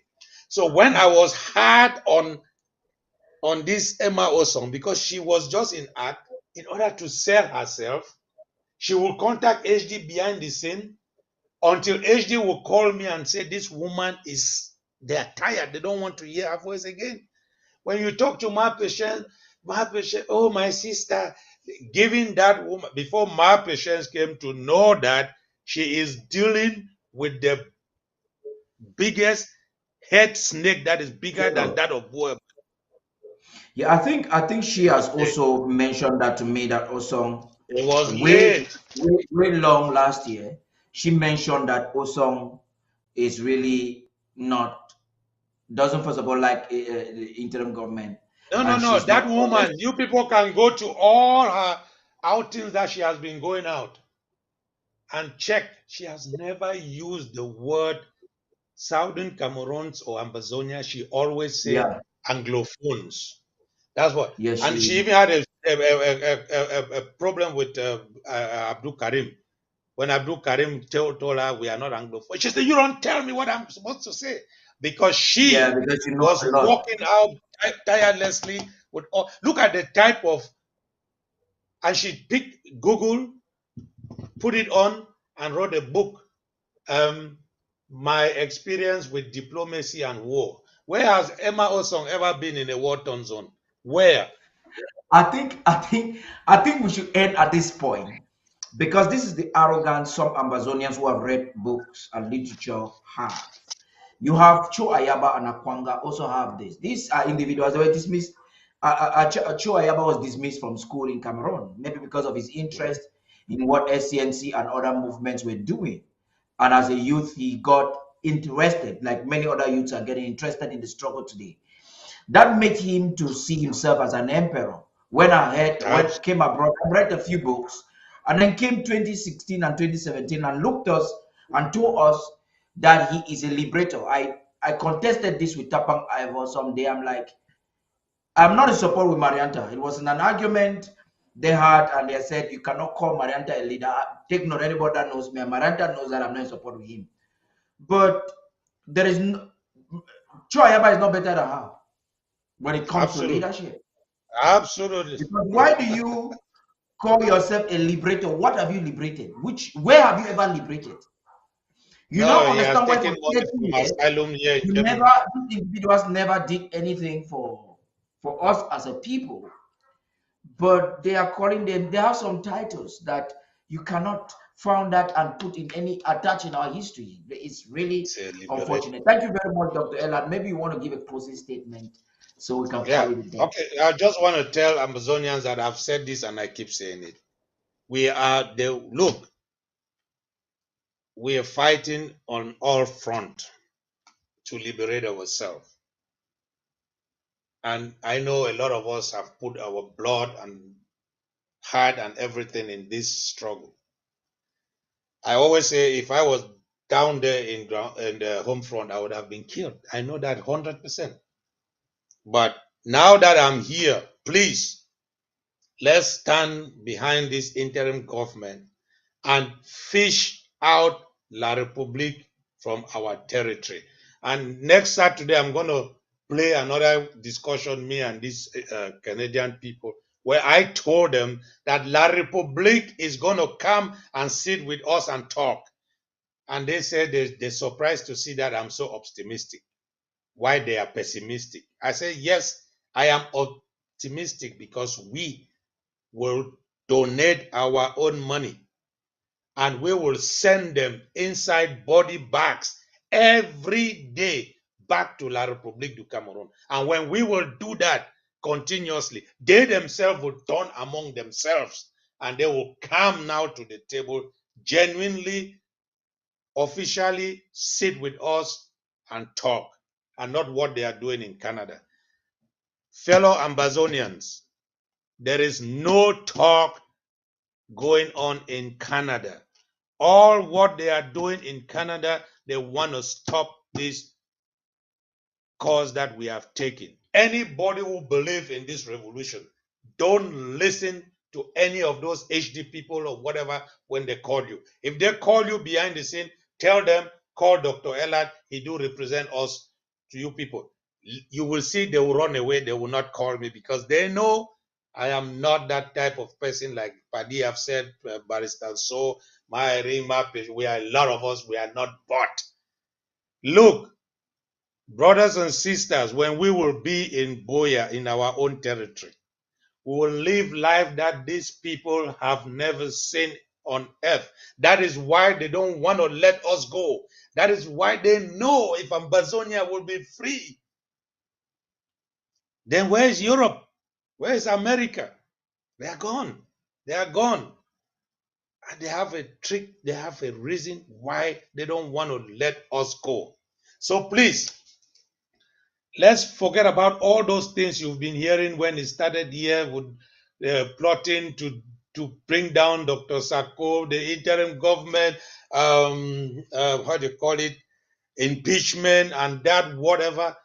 People don't even know the meaning of impeachment. Impeachment is not taking off office. Impeachment has a long trial, and while you are being impeached, you can still hold your position and lead the struggle.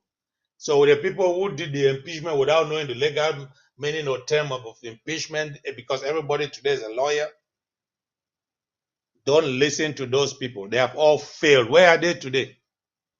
Where are they today? Chris Ano is my brother. He wanted to bring millions, millionaires to donate. Where are the millionaires? He wanted to cross over to the bridge to La Republique and fight there. Where is the fight? He wanted to break Mongo and separate us from. Where is it? When see, I was contacted by him to be his chief of staff. I gave him a very good chief of staff who will work with him. And he said, "Who is that?" I said, Ringwa. He was, I'm serious. I told him, work with Ring, he will be your best chief of staff. Why did he not take it? Please, let's forget about this. Let's call this thing. On Saturday, we'll continue, and I will bring more details for what, as Paddy rightly said, I'm going to listen to this this broadcast today again in order to pick up everything that we did not discuss today, and we'll talk it on Saturday. So support this interim government because your money is being put on the right place and the right time. Without that, So you these actually white gave a people, job to my Iringwa. yes, You you guys know have how ask. I was caught when I was in Poland. the I woman that need is you to be giving a my chief of nightmare, staff. you know how to find problem, Dr. Elad. So you would actually advise them to use my Iringwa. Yeah. That is criminal. Because if he Thank you knew very that he much. was really looking for a chief of staff, he would have accepted that because he knows that. Okay, thank you, Paddy. We've done a great job today, and I wish Amazonian people has gotten what we are undergoing. They think we are silenced. It's just because we have a president who think they say he's too slow. Yeah, he thinks before reacting. He don't just react before thinking. And that is good, and Okay, I'm we're happy gonna to we're work gonna with send out snippets of this discussion today. Thank you very much, uh, Dr. Elat, for your time. Thank you. I know it's close to midnight in Germany now. Ah, wow. Yeah. That's true. It's about midnight. So Saturday we'll have a rendezvous, and on Saturday we're going to have the three barristers join. So it's going to be an intensive discussion. That will be Yeah. immediately after our defense briefing. We have all of Saturday to speak with you again for at least 3 hours and get into some details. Think as Amazonians the way forward. I want to say thank you, and have a good night. You too. Thank you. Yes, fellow Amazonians, we have come to the logical end of this important broadcast. All you need to know about diplomacy vis-a-vis the Amazonian War of Freedom.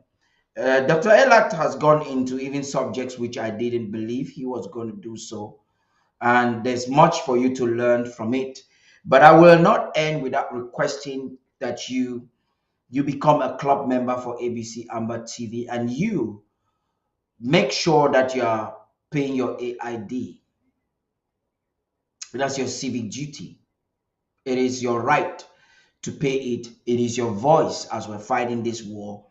It is an apology if you have not come to the understanding that paying your AID is not something you're supposed to debate with your mind. Anytime you find yourself resisting to pay your AID, you have to be apologizing. You have to be apologetic.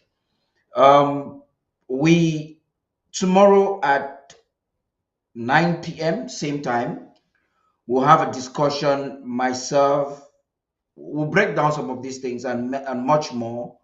There's the lady interviewed by Chris Arno has published a book of great interest, and so much is involved in it or with it. I would say that there are revelations for us to dig into. So this publishing is that the Cameroon Peace Project, a case study in pedagogy, game theory.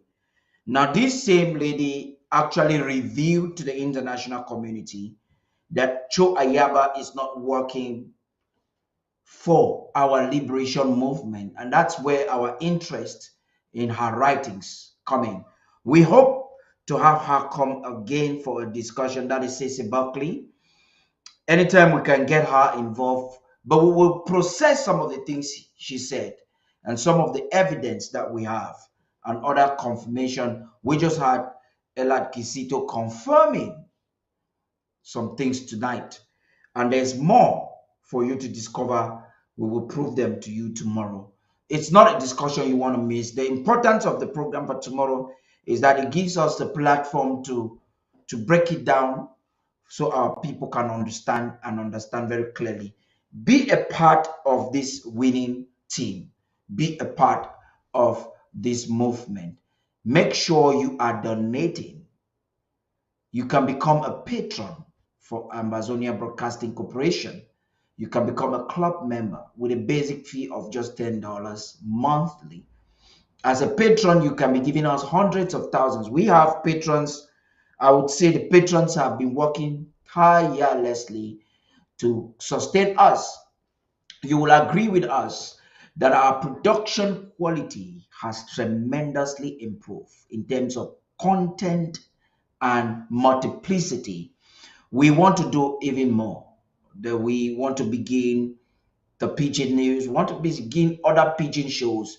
Pastor Commando is doing a great job by trying to do vernacular, but we want to structure it more so that it is not about a Pastor Commando program, but other counties and LGAs will have a time slot every week, at least an hour, that they will come and talk to their people. The things we say, they'll be able to talk to their people in the language that they understand better.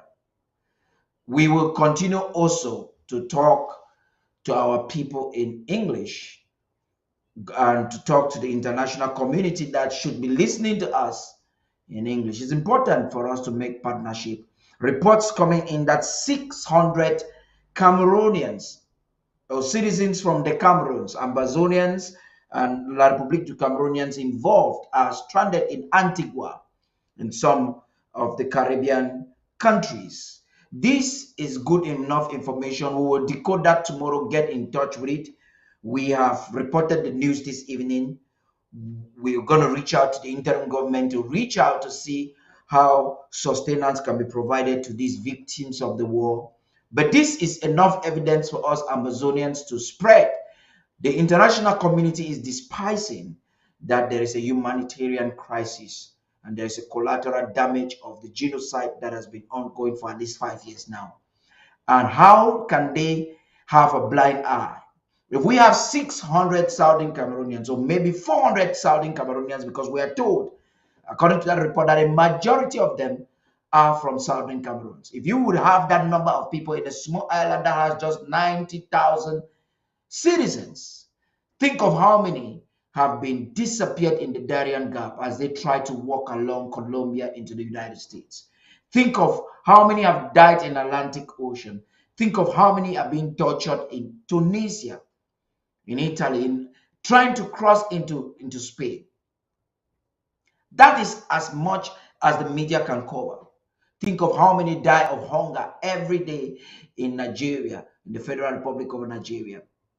The United Nations Commissioner for Refugee is unable even to document 50% of what we have.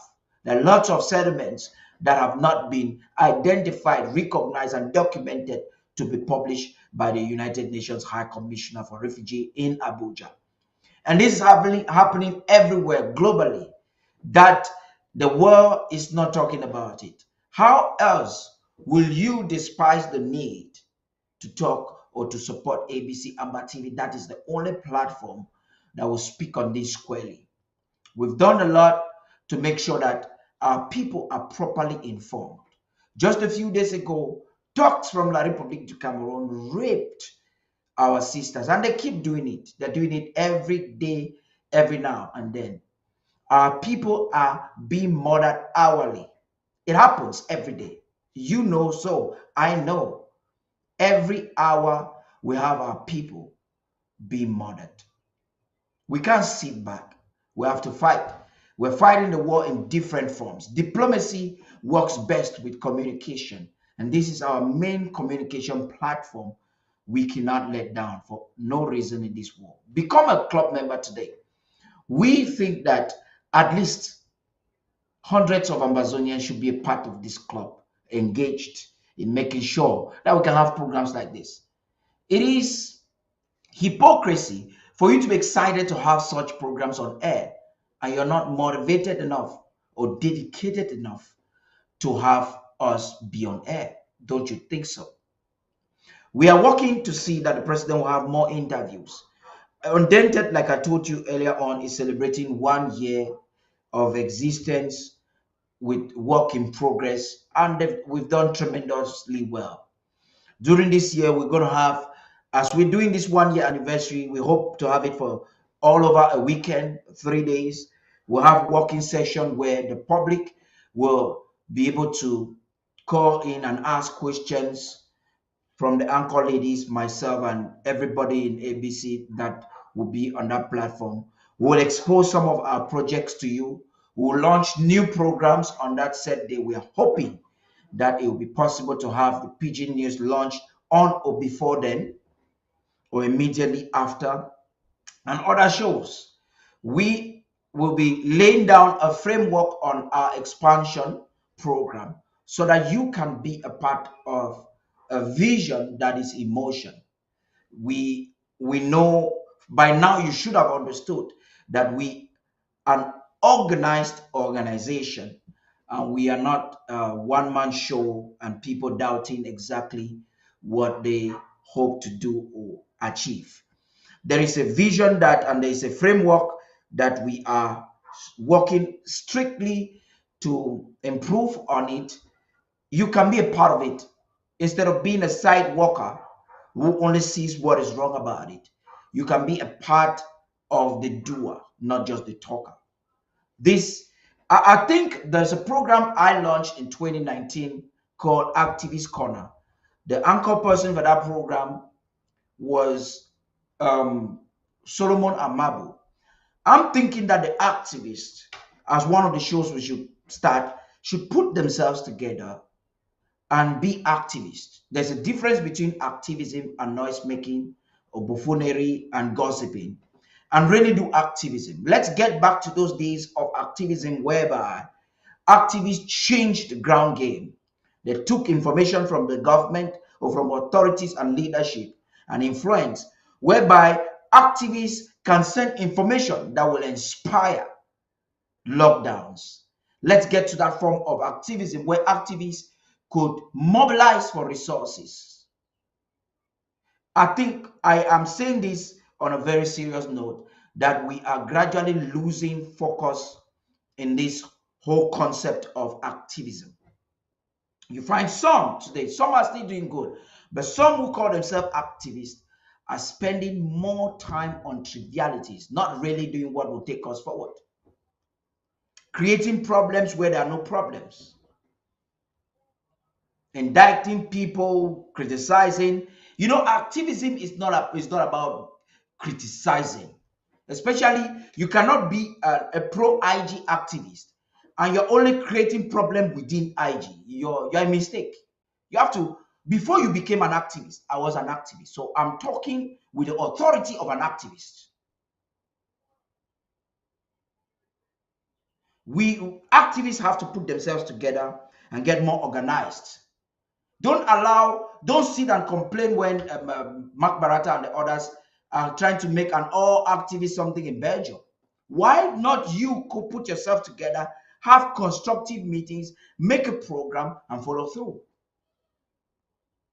I am not interested particularly in the complaints. My question I ask people, I challenged Tim Ambazoni a few nights ago.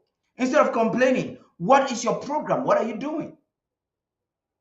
So activists, women, youths, for those who've known me for a long time, I don't believe in just complaining about what people are not doing or what they are doing. I take initiative. Position yourself, take initiative, organize projects, design them, execute them. You're able, this is the secret about leadership and responsibility. When you take responsibility, you reduce the level at which you criticize those who are already taking responsibility, because you'll be confronted with the challenges that are involved with responsibility. But most of the people who spend time criticizing, if you check closely, they're not doing anything. Am I saying criticism is not correct? No. Objectivism is better than just empty. Do not be a social critic. Somebody who knows everything about everything but does nothing. Ask yourself when you want to criticize on something, what have I done? What can I do? How can I help the situation to be better? There are times that you make statements that destroy instead of fix it. It's important that we need to have an organized activism folk that comes with educative programs and that can mobilize more activists and be a voice. Activists can be a very strong voice, not with innuendos and conspiracy theories, but with factual information that you can pull through and pull the crowd, educate, and enhance a positive energy in the movement. That's a mandate. An activist, to become an activist is an honorable duty. It's a mandate. It's a very high office. You have to take it more seriously and be able to distinguish between gossip and activism. If you are unable to make that distinction, you're a waste of time. We can do better in our effort to win the war and to free our homeland. Thank you very much for being a part of this program. We hope you will share and keep sharing. Send to us your suggestions, some of the things you still want to know. We'll forward them to Dr. ELAD and to Team Ambazonia and to the interim government. And we hope that when we meet again, we will have been able to upgrade any information that is needed in this course. Do not forget that you are supposed to be a part of this project. It is not an individual's project. It is our project. Thank you. God bless you. Have a good night.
We want to start by assuring all Ambazonians that your money is in safe hands, that no penny leaves the National Treasury unaccounted for. We want to talk about aid. What is aid? The EDNA, Ambazonia Independence Deal. So we replaced aid. Remember when the coup plotters took CID, our payment platforms? We wanted to come up with something that was very different so we don't get confused with them and us. So that's how we came with that word aid.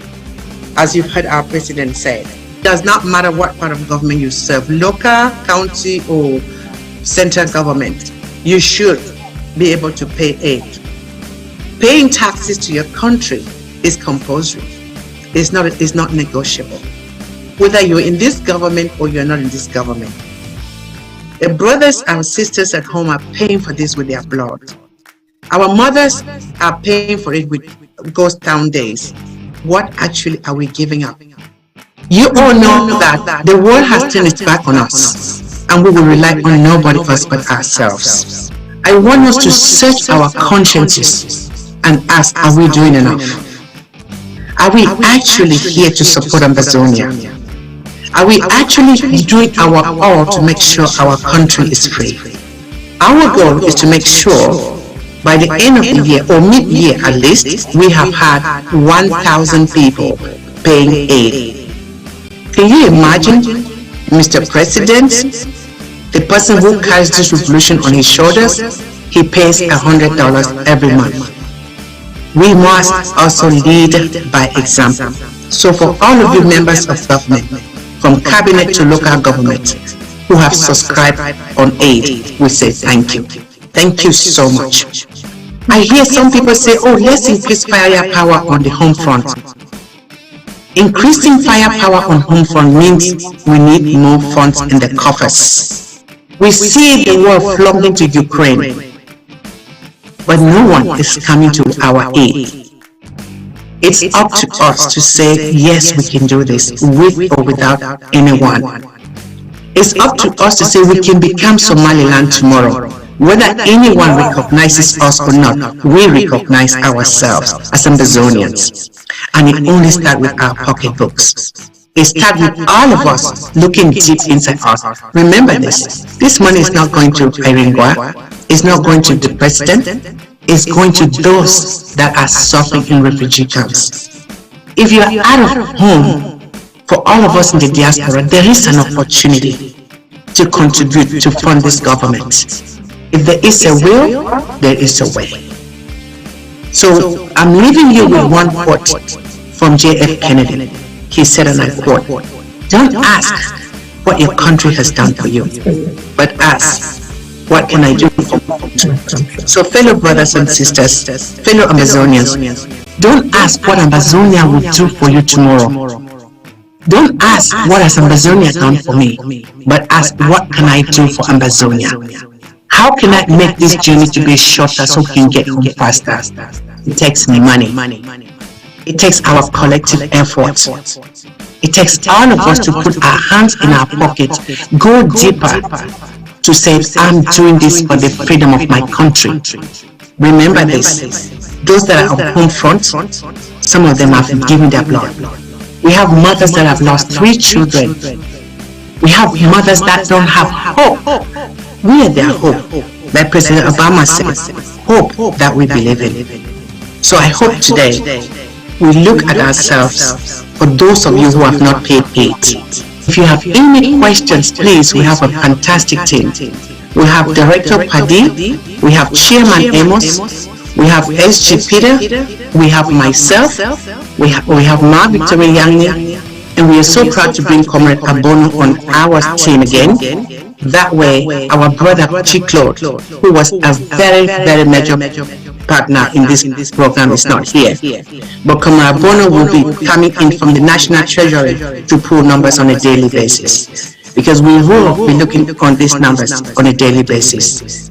Thank you all again so much, and may God continue to strengthen us and change our mind from takers to givers. Long live the Federal Republic of Amazonia, and short live the strong. Thank you.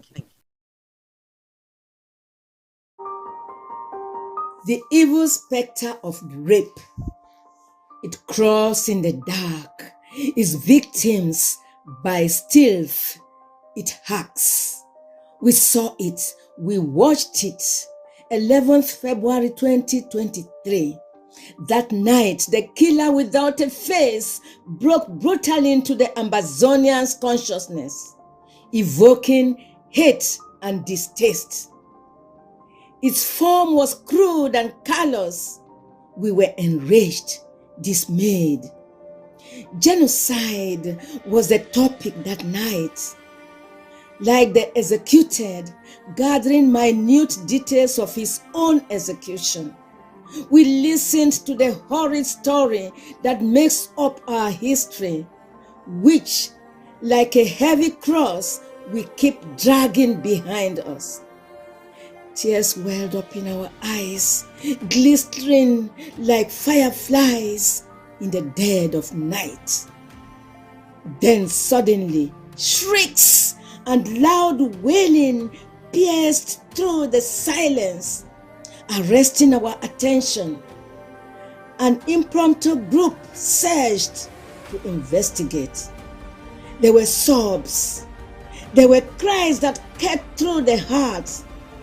Then the young lady said, "I have been raped." A gasp went through the crowd and hung in the cloud. She stood in full view of all, a girl of 17, mother of a newborn child, still breastfeeding. She told of her fruitless efforts to beg the state's officer, a man fully clad in La République's state uniform, out in the field to protect the state's citizens, not to molest her, to listen to her concerns, and to respect her. But this state officer, a hyena in state uniform, an opportunist with no modicum of decency, grabbed and dragged his unwilling prey at gunpoint into an inner office where a state senior officer was waiting. He raped her with a gun pointed at her head. This daughter of Amazonia, her world closed in upon her. It came crashing down at her feet, her tears coursing down like a stream. This was death. She was inconsolable. Friends and sympathizers talked of calm. To a desolate child, her heart torn in the frantic effort to articulate her predicament. This woman was alone in her loneliness, the embodiment of a multitude of women the world over, silent victims of the horror of rape. Can they eradicate their wounds engraved in their hearts? Those graphic memories that hurt like jagged swords and cling like the stench. She had been made into a shadow. In her, we have met them all, the traumatized, the degraded, the humiliated victims of rape. The girl felt dirty, like a handbag drawn out of a pit latrine. Words to articulate the unexplainable escaped her. Sympathizers, there were in plenty. Yet alone she stood, her memories racing like mice on a clean floor and pulling her mind apart. Her own body had of a sudden turned into an object of hate. Her concept of society, now a valueless construct. Her destruction was complete. Threatened with death, she now lives with death.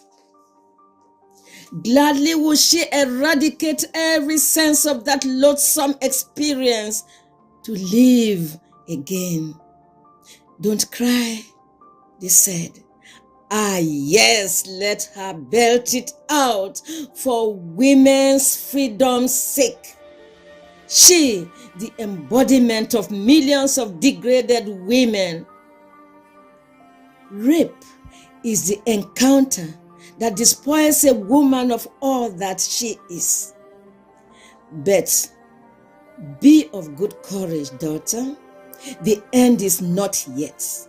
Amazonia will never forget. God, your creator, knows you and your worth. He will visit you with joy and many others with you.